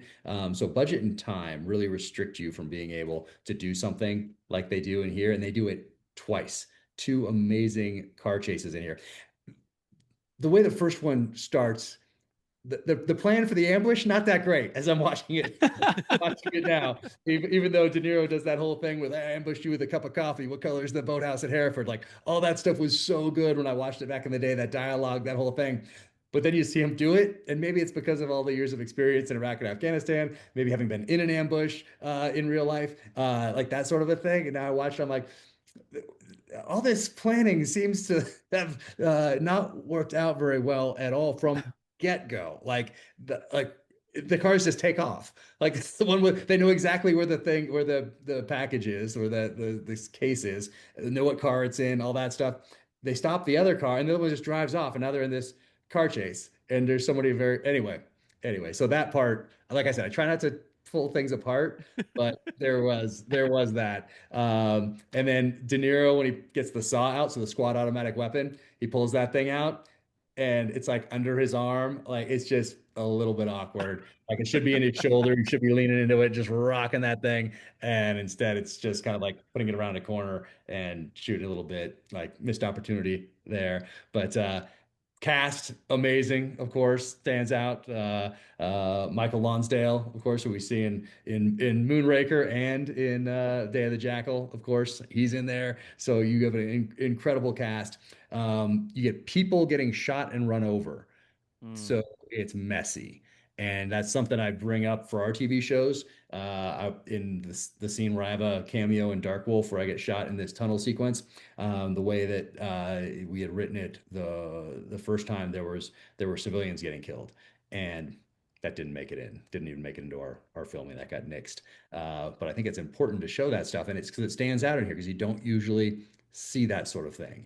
Yet when you're having Hmm. a car chase with things blowing up and cars flipping over and driving through mark open air markets and cafes and then bullets flying everywhere, like bad things can happen, and they show that in Ronin. So I really appreciate that that they do that. Dialogue, obviously amazing. And then what's bad about watching it wherever I watched it, Apple TV or something, and not having the DVD is you don't get the special features. And there's an Hmm. alternate ending to Ronin on the DVD. And I think the way they end it in the film is better, the actual Hmm. end, but it's interesting to know that they had an option for a different ending with the girl and De Niro, and that hope of a meetup. You get the hope in this, so I think it's better the way they did it, and that's often the case with like director's cuts. I find, and with alternate endings, is that usually they choose the right one. The one that stands out as being a little different is Man on Fire, the second one, the Tony Scott one. That alternate ending, because there was too much left unresolved. I feel I love that whole movie, but I feel like I want the hero to get all the bad guys. And there's a couple that survive in that one, but they don't in the alternate ending of Man on Fire. And it's a cool alternate ending. So I think that's the only one that really jumps to mind. But anyway, Ronin was my pick for the 90s. But once again, through that lens of watching it with my SEAL platoon in the 90s, but still gritty and absolutely love it still. I just wish they'd have a little better planning on that ambush. The film itself feels, I mean, fantastic pick again. I can't critique any of your picks. Uh, it feels atypical to the thrillers we were getting in the 1990s. I think it's why it stands out now. Not, I mean, you take the driving sequences, fantastic stuff. We could talk about that all day long. But you've also got this quite labyrinthian plot that you don't even know really what the MacGuffin is they're trying to get. I mean, you could find out if you read the script, but you don't really need to know that. It's about the sort of the journey of getting there and the machinations they go through, and also about that sort of compatriot, that sort of brother in arms thing you've got going on with Robert De Niro and Jean I forget the Reno. guys. Jean Jean Reno, Reno. thank you. I had Jean Page, but it's not Reggie Jean Page, certainly not. Jean Reno. And I think actually that might be a little bit why it spoke to you and your brothers in arms when you saw it in the 1990s, because there is a little bit of that sort of like soldiers for hire together, united thing going on here. Yeah, it certainly has that, and it has the weak link in there. It has the betrayals in there, and it also has a twist ending that I love. And Hmm. I love. I mean, yeah, I think it's right up there with No Way Out. But because it's so good, you realize that this whole movie that you've just watched, it wasn't what you thought it was, and there was another reason behind the protagonist's drive to be a part of this team, and to be there. And it wasn't really the money, and it wasn't really that he was an ex-CIA guy that's competent, and now he's a gun for hire, a Ronin, and so I love that ending, that part What I, right out of the ice skating rink. what I love too is that it's a movie where it gets chaotic, but it's highly competent characters figure it out. And there's a joy to that when you have something like this, like where everything is hitting the wall, but someone like De Niro is just cool and calm under pressure, and we get to actually watch him execute on how to solve problem after problem after problem. It's great to watch. Yep, and when he gets shot, so he gets hurt. He recovers pretty quickly from that, and also the way he gets shot. I'm kind of like, why didn't you just shoot this guy before he shot you? His pistol's in the opposite direction. You've just been shooting everybody else, type of a thing. So it's kind of those you got to just work through. You got to just like, okay, you got to enjoy it for what it is, type of a thing. But a competent shooter would have just like taken that shot beforehand before Jean Reno, hits the thing out of the way and it ricochets and hits him and all that stuff. So there's that side of it, and then there's I mean, even the and Katarina Witt in there, the ice skater, and what happens to her. I remember being surprised when that happened, when I watched it for the first time. Like that's pretty brutal, and you don't really expect that to happen. Great tension in there with Skarsgård counting down the seconds. So all that stuff is really done really well. I always think about the. I mean, yeah, we mentioned some of the scenes, but the scene with Skarsgård pointing the gun at the playground, and it's just like Yeah. it's tight. It's a small little scene. There's two people in the car and some kids in the background, but the amount of tension you get out of that, you think about again. I'm not trying to compare it to things these days, but it is two actors at the peak of their performance. Just great stuff, and you feel that gut wrenching fear. I'm not even a parent, but I know, or I almost feel like I know what that fear is, and it puts it into you as a viewer. Yeah, no, certainly. So, and I remember that at the time too, and that was before I was a parent, and not Alexander Skarsgård, his dad, Stellan Skarsgård, by the way, obviously. But yeah, that one's in there, but it's because it's dirty, and but it Mhm. does feel like it takes those elements of the films that I liked in the past from the 70s and 80s, and applies them to a film in the late 90s, which does make it stand out, made it stand out at the time, and still makes it stand out today. So it's a great one. I love that movie. Well, you think about like the Austin Powers subversion of the Bond tropes, talking about the villain pontificating his plan to Bond and blah blah blah, talking all about that. This is the complete undercut of that. This is Skarsgård's like, no, I'm just going to shoot some kids because I'm a bad guy and I want to achieve my objective. And it's just like, and also we haven't talked about Jonathan Price again, a subtle and fantastic performance in that. And he did Bond the year before, and he's like chewing the scenery off, and he does this quiet, sadistic performance here. It's great.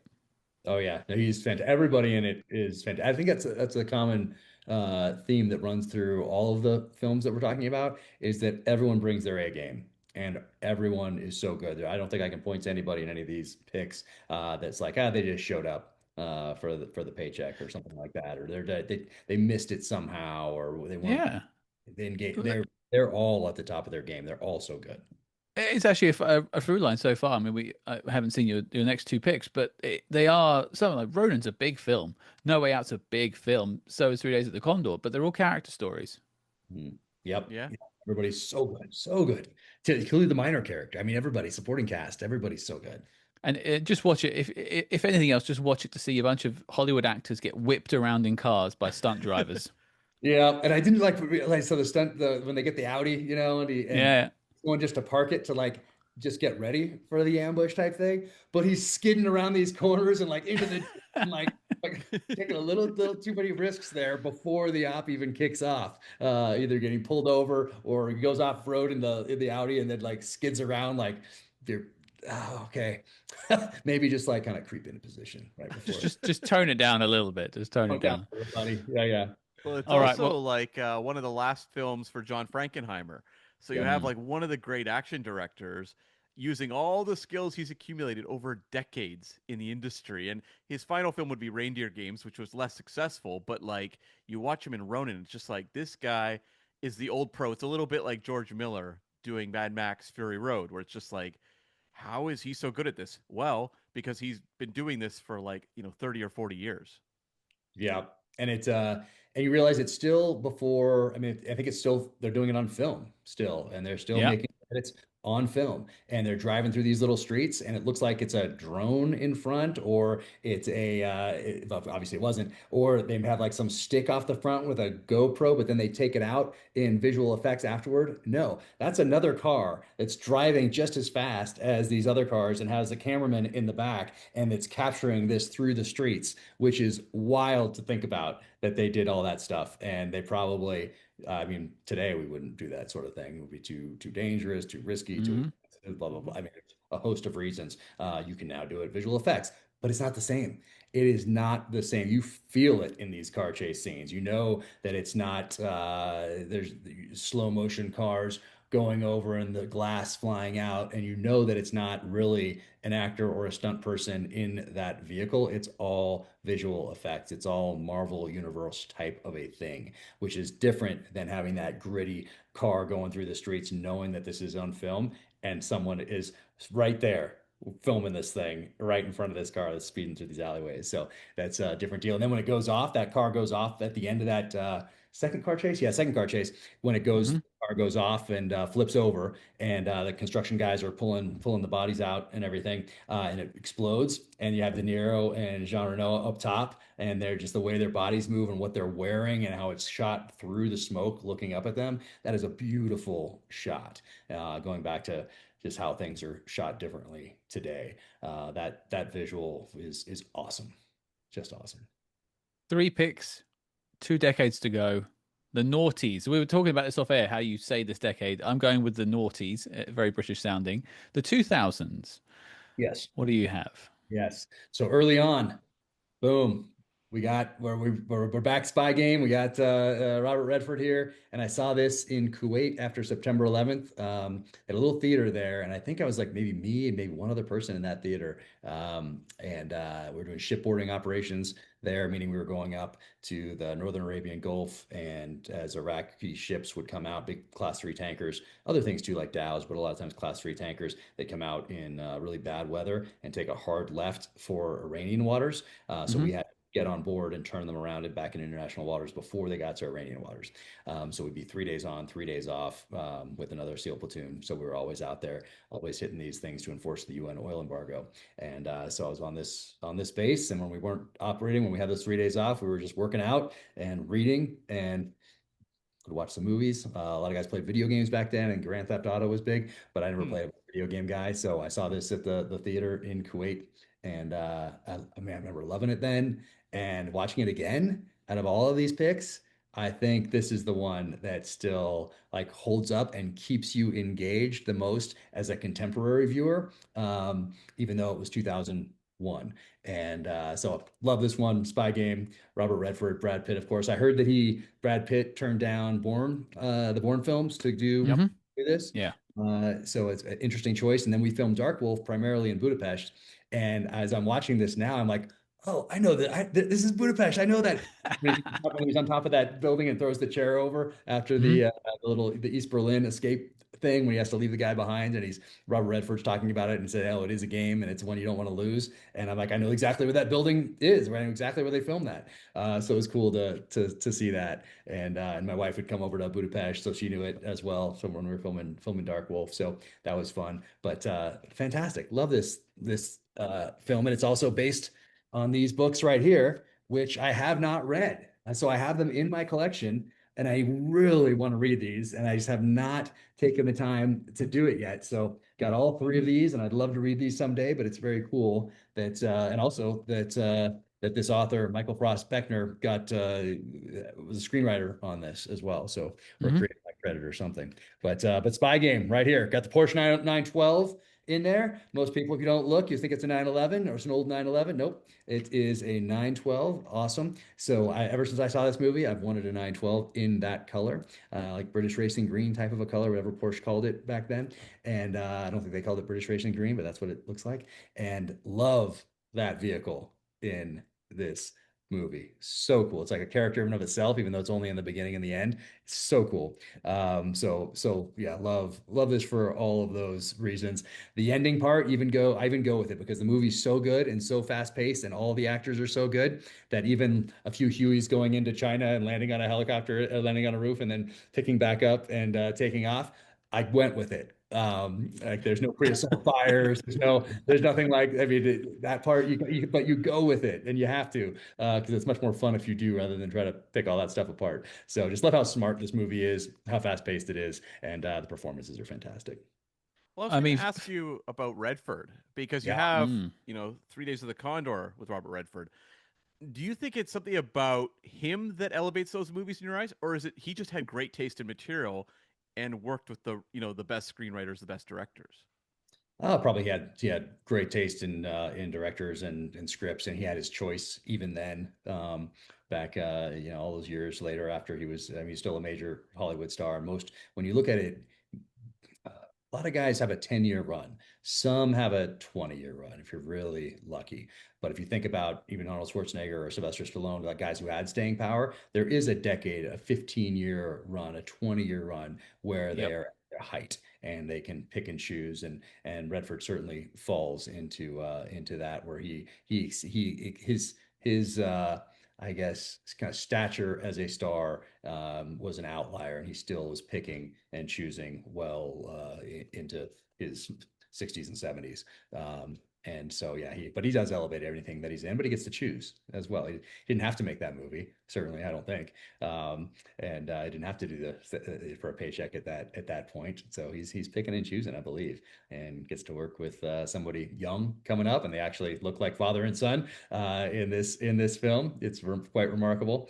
And then it's cool that it's a tie. I mean, there's a loose link to Condor, and even Sneakers. Sneakers are something I thought about rewatching too, and I didn't. I've been meaning to do that for years, and I didn't get a chance. So I went with Spy Game on this one.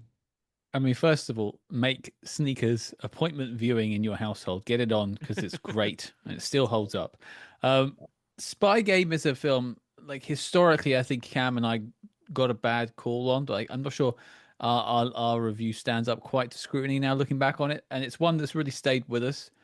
And I think we've also been very blessed to have a lot of people on the show, not only come on like yourself and just say how great of a film it is, but we've been blessed to speak to a lot of people, including Michael Frost Beckner. And I know he listens to the show and he'll be thrilled to hear that you're a fan. So I love that little connection between writers there. I think for me, Spy Game is, I always talk about competency porn. That's how I frame it online when I talk about it. And Spy Game feels a lot like that. You've got two spies at the peak of their power, passing on the torch, but it is also two actors on the other side of it at the peak of their power, giving you performances you will not forget. And I've always wanted, if I was in any sort of military, will one day, I would love to have made an Operation Dinner Out. I know, so good. What? You in the helicopter? What? Dinner out, sir. It's so great. I just love it. It's fantastic, all of it. And I love the wife part. Like my wife was cracking up about that. Like, which wife? How many times has he been married? And then oh, they're all cover wives, type of a thing. Like that part's just masterful. I thought was so much fun. Yeah, and this is also Tony Scott. You mentioned John Frankenheimer previously. Tony Scott at a point where he is like a brand. And what I liked about Tony Scott was that he could have easily made more of his straight ahead action films if he wanted. But the fact he chose something like Spy Game, which is narratively very twisty, it really depends on someone who's not just like someone who can do the pyrotechnics, but needs to be able to carry the audience over a very kind of labyrinthine narrative. And he does it so well, he makes it look easy. Yeah, no, it's and just thinking about it, who directed No Way Out? Because we have some pretty amazing directors on the other. Oh, that was Roger Donaldson. Arnold Donald. What else did he do? I did Dante's Peak. He did Species. He was someone who did like he never stuck in kind of one mode. He did things all over the place, different types of movies. Nice. Yeah, so we have some amazing directors that do this too. So you're pairing up incredible directors with stars and a supporting cast that are all just stellar. So that's a through line I hadn't really thought about until we started talking about it. And character. Again, Yeah. this is all character driven stuff, that the sort of the tension between the two spies about the girlfriend and all that stuff. Another perfect choice. I think most people will be just like standing up applauding you during this section and just all good, all killer, no filler. Yeah, You, exactly. you've got one more chance up a bat now. The 2010s, I think that's what we call it. Yeah. An interesting decade for spy movies. There were some greats and some massive duds, and I don't think a lot of innovation past the sort of post 9/11 era which we had in the noughties. What do you have for us? Yeah, so this one was interesting because now we're into I don't know when the first Marvel things came out, but things starting to shift in Hollywood a bit at this point, I think.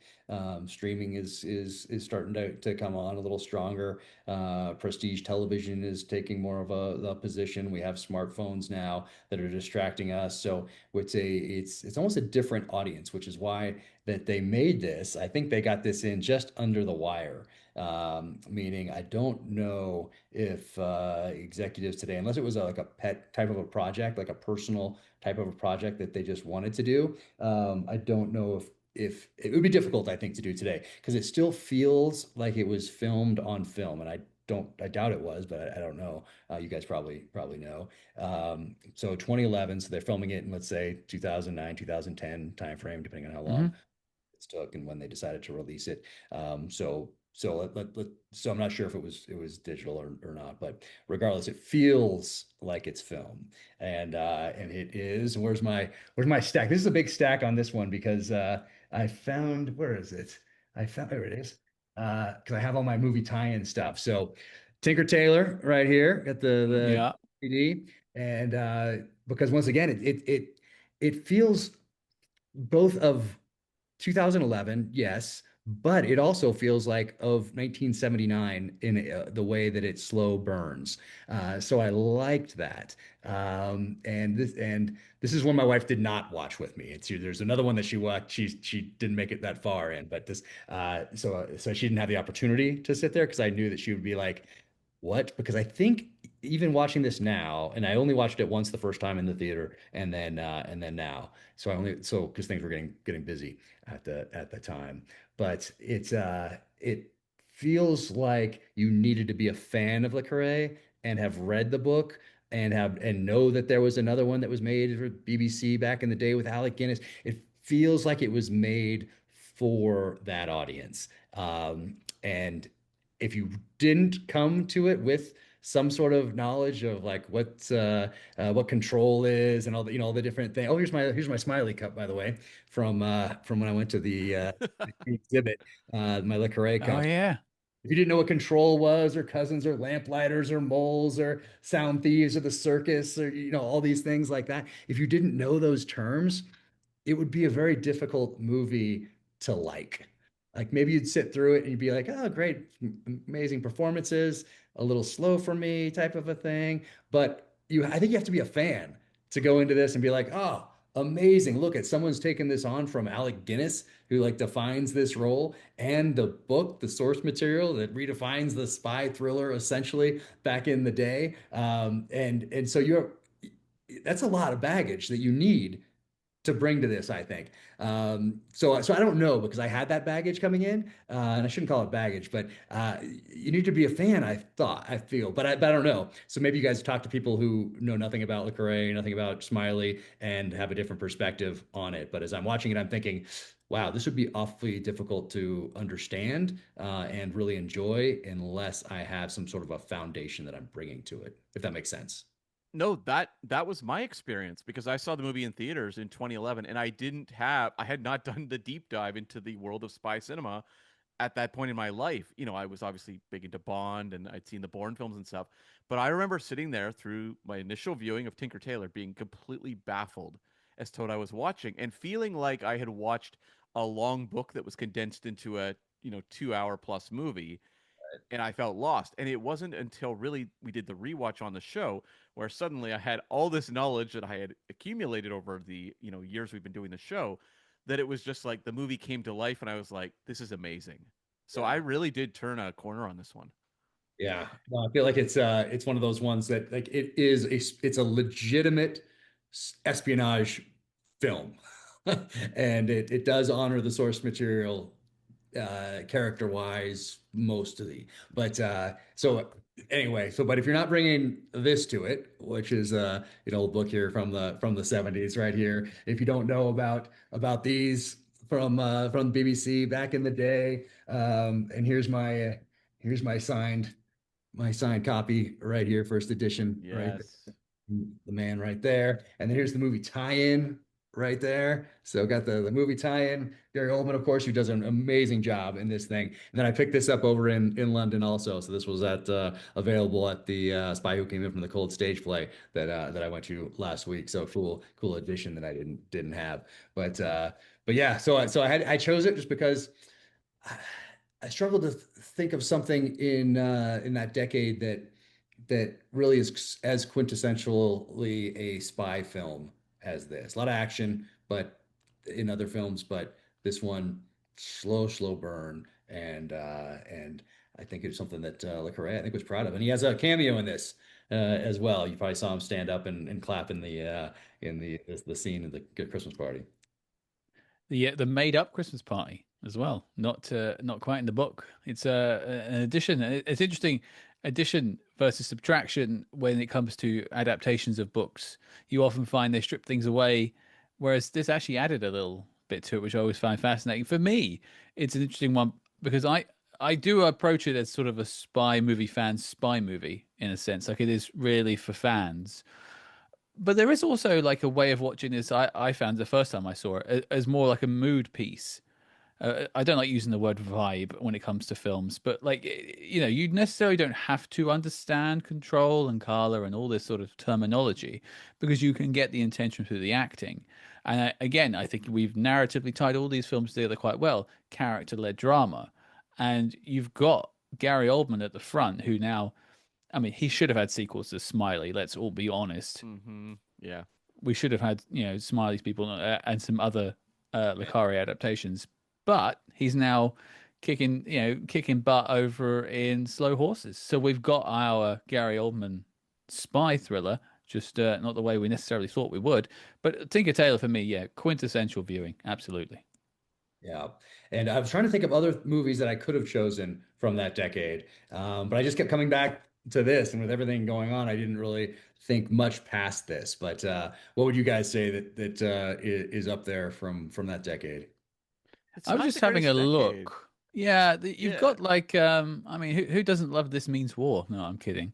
Well, I mean, when I think about that decade, you're right. Like the Marvel stuff really does take over in starting in Hmm. 2008. And so those types of kind of intelligent spy films really do kind of fall by the wayside in terms of what's popular, and a lot of it is more action stuff. The biggest spy movie of the decade is Skyfall, Yeah. which does, I think, a decent job injecting some intellectual elements into the Bond films, which they've done over the Daniel Craig movies. But I don't regard that in the same way I do like a Tinker Tailor Soldier Spy. Right. Right. More The only action. other The only other one that jumps out just looking at the our master list of films is more of a. It's not like Mission Impossible or Bond, which were all over this decade because it was all about franchises, and unfortunately still is for many people. Is Bridge of Spies? Yo, that's a great one. Yeah. That would Yeah, be my that's only true. But I still think I input. would have, even if that was on, it was on my radar because I watched it not too long ago because Mm. there's a touch point with my last book, Cry Havoc, so I watched it. But sorry, yeah, but Tinker Tailor, I think takes it for that decade as far if we're talking espionage type of films. So recapping the list. The 1970s, we have 3 Days of the Condor. 1980s, we have No Way Out. 1990s, Ronin. Naughty's Spy Game. 2010s, Tinker Tailor Soldier Spy. I I think that's a faultless list. Ah, Uh, thank you. There was one. I know you guys would be disappointed that I didn't choose Condor Man. I feel like I had to yeah. talk about that. I had such a great time watching that when it came out in like what was it, 1980 or something like that, maybe 81. Yeah. 81. And it was big. And so during COVID, I put it on for our kids. They made it through like 3 minutes. What Oh, on earth is this thing? It wasn't a very good copy either. It was one that I think I got it. It must have been from a streaming service, but it was like not very clear. It wasn't a great edition. I don't know. But anyway, I remember loving it so much. And I was like, come on, guys, just give it a chance. So I want to make sure that we gave Condor Man its due in this podcast. And then also, when I was talking about how I feel like Day of the Jackal could have been filmed in the late 60s, mhm, it reminded me of something you guys said because I listened to your episode on The Little Drummer Girl, where Right. also John Le Carre has a cameo in there for those who have mhm. seen it. And how you guys said that this feels like it could have been filmed in the 70s, which is 100% true. I mean, you watch this thing, almost can't believe that it was filmed in the 80s. It's just, I don't know. It wasn't intentional that they're like trying to like do something more gritty, like a Ronin type of a thing. It just feels a little off, like not of the time. Like they just Yeah. missed it a bit here for whatever reason. But I also remember loving this poster and seeing this poster in our home video store back in the day, Hmm. and thinking like, oh, that's a really cool movie poster back in the day. So got this for. So I had to bring that up to you guys as Well, well. 'Cause I know how much you guys love this film. the marketing department had to do something to publicize that version of Little Drummer Girl. If it is a good poster, that will get some butts in seats. Did you ever see the BBC version in 2017 or 16? I think it Not was. yet. It's on my list of things to do, but once again, that was like crazy time, and but Hmm. and work. So it's on my list to sit down and watch and really take some time with and Well, get to it's watch got a it. Skarsgård in it, so you know it's going to be Yes, good. I know. Yes, yes. Uh, Night so, Manager. We got Night Manager. We did that. Did just watch the second season of that recently. mm, That was interesting to watch that. it's going to be an interesting third season, from Yeah, what we've been told. yeah. It seems like the second season there was a lot in common with the first, if that's a good way to maybe put I it. think Especially, I think there was a little bit of like I don't want to use the term member berries that gets thrown around too much loosely. I think it's more of like a because it had been 10 years, it was about refreshing people's memories as to who this person was and this universe was. yeah, I thought they were going to go a different way from the previews and make it more like Bond or Bourne or whatever. Because I saw some explosions and saw a motorcycle and saw this other stuff, and it didn't really do that. But Mm. first season was so good. I mean, that's a tough one to. Anytime you have something like that that's so good, it's tough to come back, especially so many years later when the expectations are so high. And with no Plus without a source book. material. Yeah. Yeah. Which is also very freeing in my experience doing Dark Wolf, having characters but not a story, and because Mm. you're not worried about the book or what, hey, the readership is not going to go with this because you're not tied to that source material. So for me anyway, I can't speak for anybody else, but it was quite freeing to just have the characters but not have the story and be able to create that. It was just a different experience. So I can see how it could be freeing, but also can see how you could be trapped by it, especially when you're dealing with Lecrae's characters. That's different than than mine. Right. Well, we have one final mission for you when it comes to this list of five. And this could be a very tough ask, but we'll do it together. We'll work through this together. Like a therapy session. Yes, yes. Can you give me those five films in order of preference? Yes, I think I can. And I didn't know going into it. I think I had other expectations going in. I thought I would be Ronin number one. I thought would be my Mm, pick, but after watching them all over the last few days, Spy Game. Spy Number Game is one. that I'd go back to, or of all these, if I go sit down with my kids or something, it would be this one. So, Spy Game number one. I should have probably gone the other order, right? But anyway, regardless. Uh, hey, it's your list. You do it the way you want to do it. yep, yep. So we got this. I think I'm gonna go. Oh man, I think I'll go Ronin next. I think I'll go 3 Days of the Condor. After that, Three I of think three. I'll go Tinker Tailor, and then I think I'll go No Way Out. I think too many whites. The changes in the whites got me. I think that would be. I think that would be the lineup, and it would be a toss up between Ronin and 3 Days of the Condor for number two. But they're separated by so many years that it's that's tough. But I think Spy Game, Ronin, 3 Days of the Condor, Tinker Tailor, and No Way Out. I think that would be if I put on the spot. I hadn't thought about it till just now. So yeah, just on the spot. That's the lineup. So I suppose then what I want to do for the perhaps last bit of this is talk about how these have influenced you and influenced your writing. And we spoke a bit at the beginning about the impetus for you going into becoming an author and the stories that informed you as a child have gone into all of this. How have these films particularly informed your series, James Reese, the creation of that character, and also the subsequent other books you've done? I think it's all indirect. I think it's all a part of my experience, especially because I didn't watch them as like, okay, I'm 40, I'm about to get out of the military. What should I have been reading and watching for the past 30 years of my life to prepare me to go into publishing and write? It wasn't like that at all because I'd already done that. I'd already read Mm. those books. I'd already seen all these movies over all these years at a time without those distractions that we talked about. So they really became part of my experience during those formative years of my life when your brain is still forming and you're so malleable, I guess, as a young man. So I think they're all in there. I mean, Tinker Tailor is obviously not in there yet because that's 2011, and I'm a lot older by that point. I'm really close to starting to write. And my books are going to be more political thrillers out of the gate, visceral, primal, lean into my experiences from Iraq and Afghanistan so I can bring those feelings and emotions to an ambush rather than like having to think of what would it be like to have been in an ambush, or what would it have been like to be behind a sniper rifle and press that trigger? I don't have to interview someone that has been in those positions. I just remember what it was like and then apply those feelings and emotions to a completely fictional narrative. So even if someone doesn't know that's my background, I think it still rings true because it's my heart and soul going into each and every word. So I think having this foundation, both film and from reading, and then coupled with my study of warfare, reading, and then the practical experience in Iraq and Afghanistan, all of those things came together at the right time and place to allow me to write the types of thrillers that I'm writing today in a way that feels real to a reader because all of those things come from a real place. That's a very long way of me saying that they're a part of my experience. And so all of them, in one way or another, find their way into my writing, just like all the TV shows, all the movies, and every other book that I've ever read become part of that experience. Well, it's clear that you're bringing authenticity to your writing, and I suppose I wanted to pitch that back as a question to you because it's clear that authenticity in the stories you're consuming is also important. Is there a particular political thriller, perhaps not in this five, or a spy movie, or just another film, could be not in the genre, that got the operator mindset right, that felt naturalistic to you when you watched that film?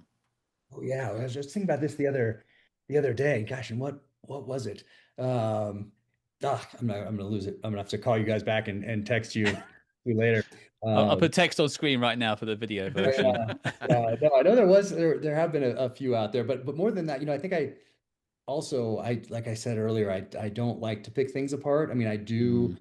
now because I'm in that business of creating these TV shows as an executive producer, as a writer. I see every single script. I make my notes, and now I actually write the episodes with the showrunner. I've learned how to make television. I've spent time with the stunt guys, hair and makeup, mobility, catering, all of those different parts of filmmaking that need to come together to get something out there. And one of my main takeaways after being on set initially was like I was surprised that anything gets made in Hollywood. And it's even more surprising that anything good gets made in Hollywood because things can go off the rails at so many different points along the way, to Mm. include editing, to include marketing, even at the end.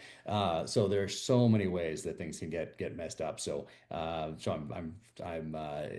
now I can't help but watch shows with that eye because I'm a student. I've always been a student. I'm a student of warfare. I'm a student of what I'm doing now. Always trying to improve. Always trying to get better. Um, but other books that were influential to me, the Nelson DeMille books, Charm School back in the day. And I'm hesitant to go back and reread some of these things that were so like I did it with the movies here, but I was even a tad bit hesitant to go back and Hmm. watch these because I don't want to ruin that feeling that I had when I first watched them. And same thing with the books. I'm a little bit hesitant to go back and want to reread, let's say, like a Charm School or General's Daughter, or go back and read some of the earlier Clancy's or something like that, just because I might put a different eye to it, or they might have aged a little differently, meaning I might I, they, I don't know the best. It's not a pure reading experience or watching experience like it was when I was 10, 15, Mm. 16, 17, Hmm. 18, whatever it was, because that was just for the pure joy of it. And now, as I go through something I can't help, particularly film and television, but apply that insider's eye to it, if that makes sense. So I'm a little hesitant to go back and rewatch things like I did here in this case, but same thing with rereading things. But Vince Flynn's Term Limits was incredibly impactful to me. It's the only book that's not in his series. It's not Mitch Rapp. It's such a great political thriller. Really, I like books that and films that kind of add to are additive and change the direction, aren't just like a different take on it, if that makes sense. Hmm. Yeah. Like Brotherhood of the Rose, like we talked about earlier, taking the best of UK and US spy fiction to create something new and move the genre forward. So my goal is always to improve, even if it's by a degree, but also to move the genre forward a little bit. That's always a goal. And whether I achieve it or not, that's another thing. But it's in there. It's not just like, oh, I hope somebody buys this. I hope it's a good story. It's no, I really want to apply all of my experience, meaning all of these books and movies, and then time in Iraq and Afghanistan and training and study of warfare, all of those things to a story that I'm focused on that someone is going to spend time watching or reading, because they're never going to get that time back, whether it's the TV show. Mhm. I feel a real responsibility to then do my very best work, heart and soul into every word. But that's how I honor the audience. And I don't think about, oh, am I going to alienate somebody if I say this or if I do this? Or do people like short chapters now or long chapter? I don't think about any of that. I don't think of the audience. I don't think of the fan base. I only think of the story. And if I serve that story, then I'm honoring those people who are spending time with me that they're never going to get back. So my heart and soul goes into every word. Well, it's also like, whether as an author or a filmmaker, we've been talking a lot about filmmakers, obviously.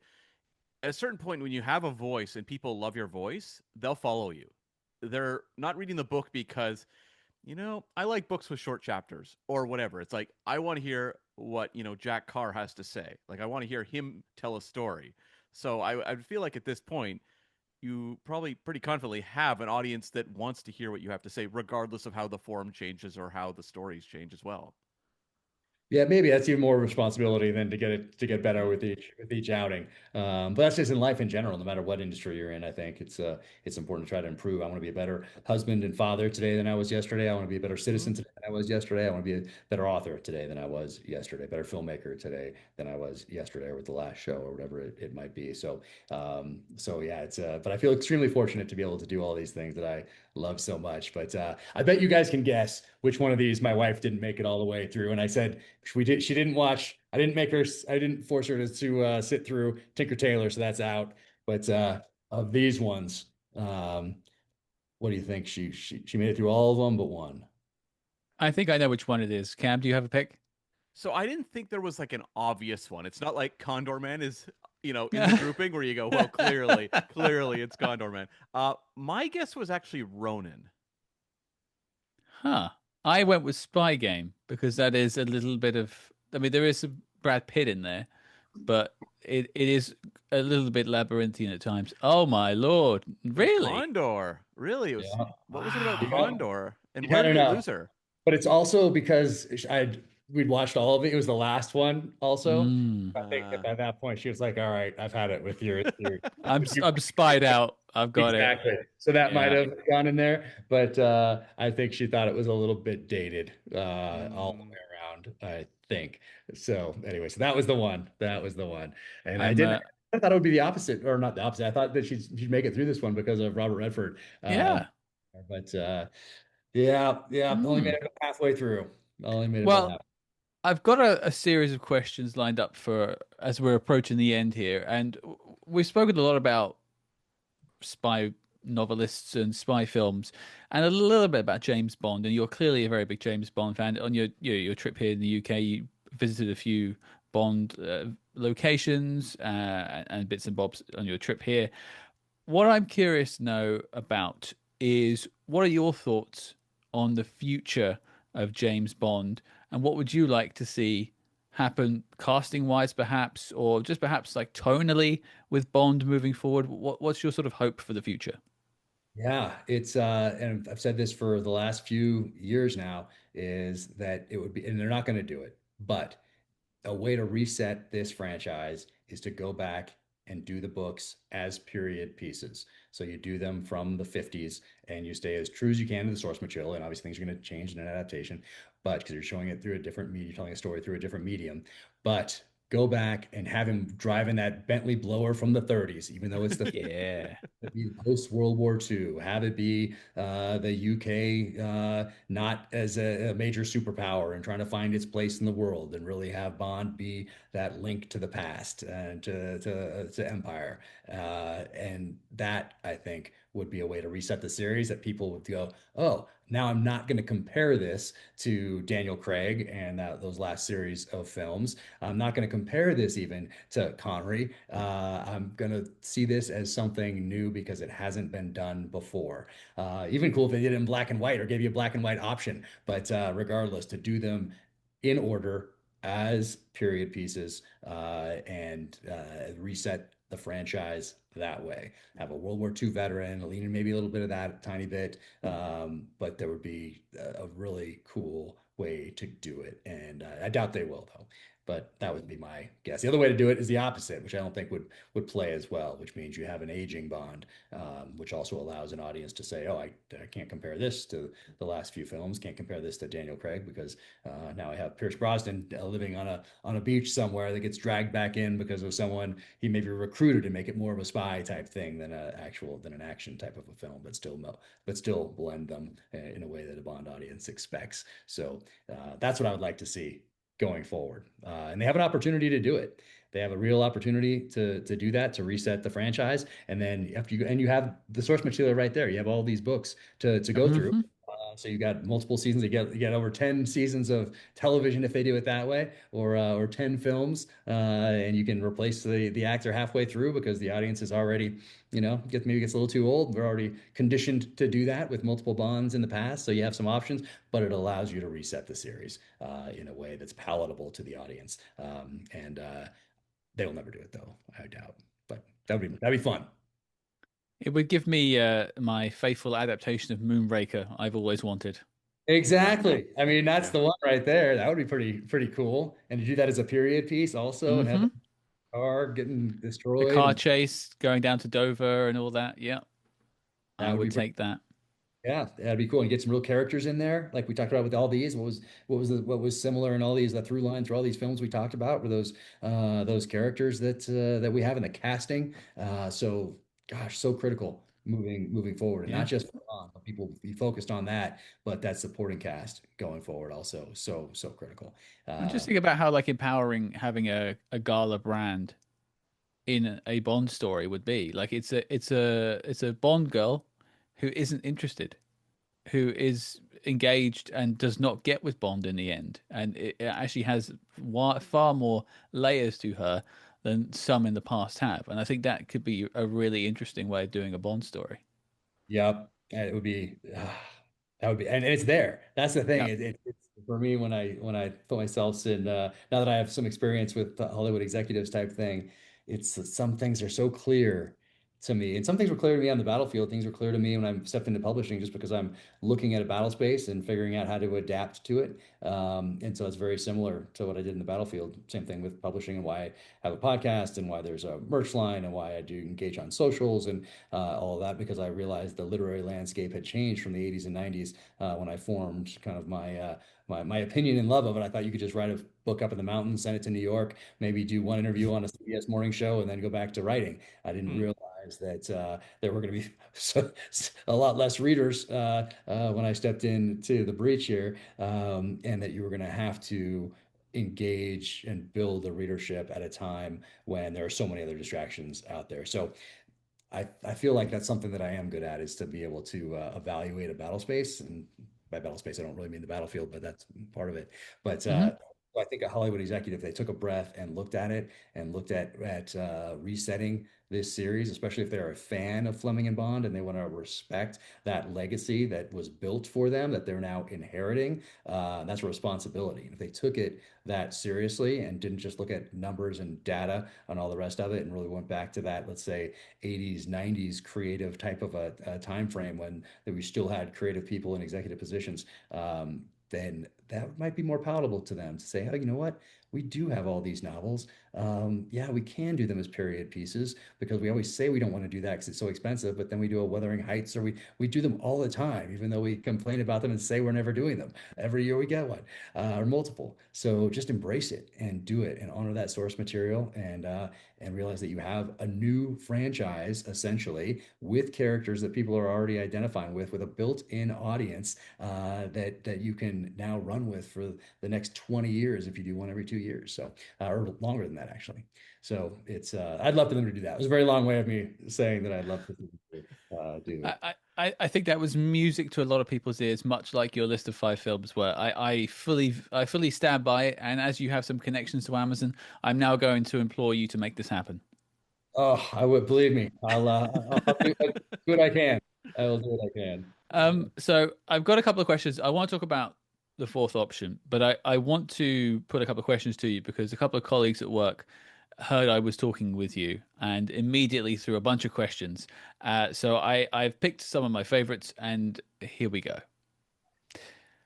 Could you please list the top three military units that you worked with, not US, and yeah, just not US? Uh, SAS, SBS. The list is short though, because I didn't really work with that many different foreign militaries. But SAS, SBS come to mind. The one that I didn't work with that I wanted to was our Flotilla 13, which is the Israeli SEALs. And we have I think if it hadn't been like if we did, if I hadn't gone to Iraq and Afghanistan, that was my focus, Iraq and Afghanistan. But Hmm. if that hadn't happened, September 11th hadn't happened, I think I would have been like worked harder to get over there for an exchange or for a to observe training type of a thing. But my focus Sure. was Afghanistan because that's where we were at war. But I would have loved to have gone over and seen some of that training. And I'm going to get over to Israel at some point. I have some Israeli specific sections of my novels, and I really wanted to go over there. But then COVID hit when I was writing one of them, and it was really hard unless you were an Israeli citizen. Even as an Israeli citizen, it was hard to get in and out of Israel during COVID. They were so strict on their travel protocols. So I need Hmm. to get at some point because I really want to. But I did send the book to Israel, and I had three generations read it, and all of them said they couldn't believe that I hadn't been there. And so that's how I Mm. was. I did so much research to try to capture the flavor. But yeah, SAS, SBS are the two that come to mind. But that's just because I didn't work with the Jaegers or some of the more the Northern European Special Operations Forces that are so good in winter warfare. Just because my time just happened to coincide with Iraq and Afghanistan and the wars there, and I didn't go to those other places. So I'll say SAS, SBS, and then but that's not to disparage any of the others. It's just that I didn't work with any of them. They will track you down, of course, because that's what they're good at. And the other one was, and I we have spoken about watches very briefly in this discussion. I note from your online presence you do love a good watch, and their question was, "What is your favorite watch?" It's the I think it's the Sea Dweller, the Rolex Sea Dweller from 1980. It was a gift. It's actually going to be in an upcoming book, Watches of Espionage, for those who are on the social channels. And James Hmm. Ruffalo is a photographer who does the Vickers Guides, which are actually right behind me, right there. Vickers Guides, different. It's one of my first stop when I'm writing about a weapon in the novel, so I can really describe them. Amazing photos. But so that watch is going to be in that book. But it's a yeah Sea Dweller from the 80s Rolex. So that's probably my go-to. This is a tutor that they just sent to me a couple of days ago as a thank you for being in a documentary on the Apollo 11 recovery. So they had SEALs and Yeah. UDT jump in after the capsule splashed down in the Pacific, and they got the astronauts out, and they wore tutors. So we did a documentary last year on it, and I flew out to talk to some of the guys and get filmed and all that stuff. And so as a thank you, they sent me this the other day. So I'm really loving the tutors because they were issued to the SEAL teams back in the day. So the Tudor Submariner is pretty sweet. I have one downstairs actually that's from 1968, and have the Rolex Submariner from 1968, which is the one that I write about in the Terminal List series. So I'm a big watch guy. I have been since I was a little kid, and to have a growing collection, I guess you could say. I recently found out that there is a watch convention in the UK, and I'm actually moderately impressed by that. That's pretty cool that there is a convention of people who enjoy watches. I like There's that. multiple all over the world. Yeah, Yeah. all over the world. Wow. So Next guest speaker at the watch convention, Jack Carr. Watch there you go. out. I did the Omega when I went over to the SeaMaster when I went over my recent trip though, because Hmm. of the latest bonds from the Pierce Brosnan era on. We get the Omegas in there. So I wore one of those on my last trip. There you go. Well, okay. We've spoken about what you've done, how you got there. Now let's talk about what you're doing. And I mentioned up front, novelist, screenwriter, producer, podcaster. You do it better than us. But, you've got the fourth option coming out in May. And that's there it is there. I'm gonna have to get myself a signed copy at some point. I want it to go up on my first edition signed shelf somewhere. I'll send them over for sure. We'll sort that out. It will look very nice next to Day of the Jackal. Nice, nice. Yeah, this is my first co-written thriller, so the other ones are all me up to this point. But then I wanted to branch out outside the Terminalist universe, and one of those one-page executive summaries that I was talking about that I wrote out Mm-hmm. 2014, before I started down the path for my first novel, was the fourth option. And so I kept thinking about it. And then in the summer of 2021, we're filming The Terminal List out in LA, and we have a weekend off. And I started thinking about, hey, what are some other ideas here that I can write outside that universe? Because from the fan perspective, I was well aware how Tom Clancy had his flagship novels through the 80s, and then the early 90s. He starts doing nonfiction, and I started doing that with my targeted series. The first one was on Beirut, 1983. That came out about a year and a half ago. Working on the next one right now with James Scott, Pulitzer Prize finalist, incredible guy, historian, amazing guy. So our next one will be coming out early 2027. We haven't really announced that yet, what the topic is, but that'll be coming out then. But from the fan perspective, I saw Tom Clancy branch out into nonfiction. He did the guided tour series, he did a study in command series, and then I saw him branch out into co-written thrillers with Op Center and Net Force and Power Plays.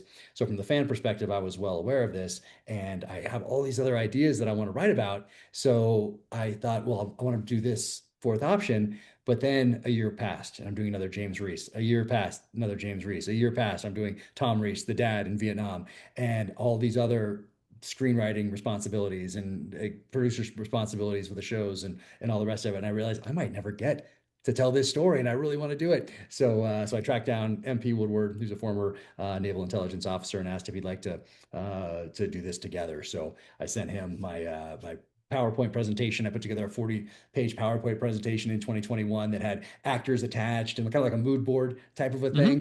Yeah. About the whole story, because I thought I was going to pitch it as, and I did pitch it as a TV series, but then I clawed it back when I saw another project kind of morph that wasn't based on a book. And for whatever reason, my books, when I see those morph for screen, I'm fine with it, because there's that base material that's the best I could do at that time. And that's fine to see. And I'm learning as I see it adapted.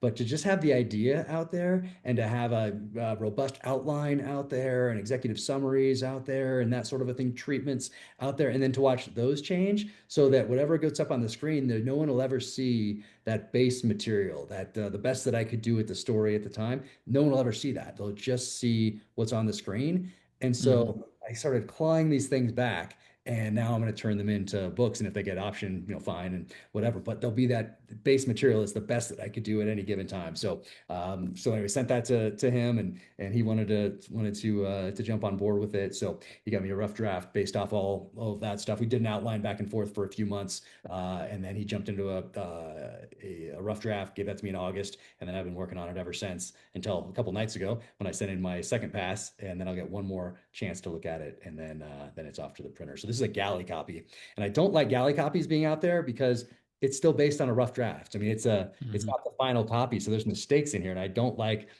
something out there that's not the best, knowingly, that has mistakes in it. But it goes out for those listening or watching. It goes out to reviewers ahead of time, and that sort of a thing. So it's why it says a non-corrected proof and not for publication or something like that on here. But anyway, that comes out May 12th, and then I'll dive, as soon as I'm done with this next pass on edits, then I dive right back into the next James Reese book, and then I have bunch of other ideas out there as well that I want to try to get. I need to get a little more effective and efficient with my time, because I'm always going 1,000 miles an hour, and feel like this is the time to build. Like, this is the time to take advantage of every opportunity. So I'm always just going. But I'd like to get a little more efficient with how I do things, and maybe take a breath and just focus on the writing rather than the audience building going forward, if that makes sense. But then again, you really have to do both as an author, unless you're an outlier with like a 50 Shades of Grey or a Twilight or something like that. If you're building an audience in today's day and age with all these distractions for readers, I mean, you have to create your own readers these days. So you kind of have to do all these other things. So it's a lot, but I love all of it, and I love it's a whole other game in itself. Like, we do the show because we love spy movies, but there is a whole other life of Cam spending hours editing. There is a whole other life of me spending hours making silly social media posts, because it is about like driving yourself, not as a brand. I don't like that for me personally, but like, you want to be associated. Yeah, you want to connect with people. You want to be associated. When people think of spy movies, I want them to think SpyHards. When people think thrillers, you want them to think Jack Carr. Yeah, exactly.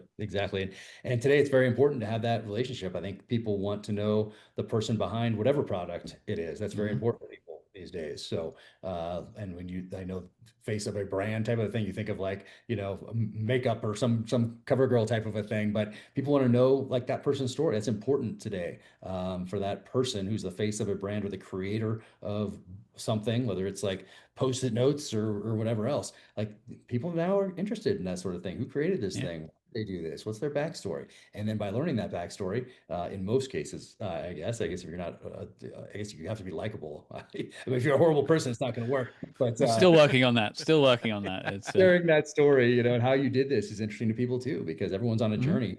That's another reason that I think that the books have kind of resonated with people, because one is that those feelings and emotions we talked about earlier, but also my character is on a journey, and that's one thing that every person in this world has in common is we're all on a journey. We're all moving forward. And so even if you didn't serve in the military or law enforcement or know nothing about firearms or blades or whatever, well, you're on a journey too. We're in this journey through life together. There are very few things that connect all of us all around the world. And so my character is not just the same guy that's plopped up to save the world from an atomic weapon or a biological thing. He's not the same guy in every book just saving the world from another disaster. He is learning, he's growing, he's taking the lessons of the past books, past experiences, and then applying them going forward as wisdom. And I hope that's what we're all doing in life, is taking the lessons of the past and applying them going forward as wisdom. Because otherwise, if you're not doing that, life's going to be pretty difficult. Wise words. Prophetic, I Yeah. would say. Jack, I have one final question for you. And I note you were talking about all those mood boards you were doing as presentations. You're nothing if not prepared. I've learnt that today. You have done your homework, and I want to thank you firstly for that. And you've listened to the show before. You may know what question is coming now. Oh, I Uh, do. I'm a fan of the, you guys. I'm so excited you guys for taking the time to do this. So I think I know what's coming. no, thank you for taking the time to speak to us. We have been charting the course of spy movies for 6 years now. We are still finding treasures, unearthing treasures, and also celebrating ones that we've all known about this entire time. We want to know from you, Jack Carr, author of the best-selling books, all of this Amazon TV show. You've got all these things going on. You served your country. Spy movies is where we're coming down on. What is your favorite spy movie of all time? So I knew this was coming. So I couldn't not Mm. think about it, just because I'm a fan of you guys and your podcast and what you guys do. So I couldn't not think about it. So for a half a second, I was like, I should choose something like that makes me sound blah blah, like a North by Northwest or something like a Third Man, or like, no, no, no, no. We're gonna celebrate one. We're gonna celebrate one today. It's not gonna be something obscure or something that kind of fits or whatever else. I mean, it's an important one, but it's also one that people turn up their nose at because it's too commercial, or it's, Oh. oh, look what it spawned, this whole thing. But at the same time, uh, you can't ignore how important, when we're talking about film in general, but we're Hmm. talking about spy or action, and it's, you can't discount how important Goldfinger is to the world of film, of franchises, the spy craze of the 60s, to building a household name that everyone knows now, Sean Connery, what they did for the books for Ian Fleming.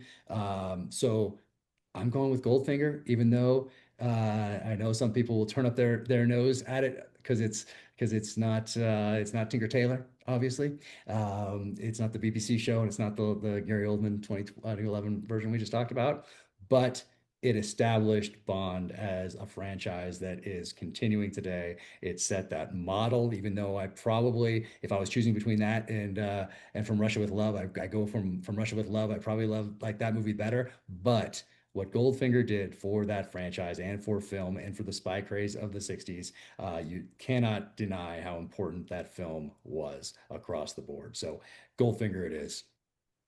Yeah, I mean it Yeah, is the gold standard, to pardon the pun, and it's one yeah. that like it, a lot of the movies that we pick, like you mentioned, your wife watching 3 Days of the Condor and being like, this is a little slow, this is a little bit doesn't hold up as well. The thing about some of those early Bonds, especially Goldfinger, it still plays.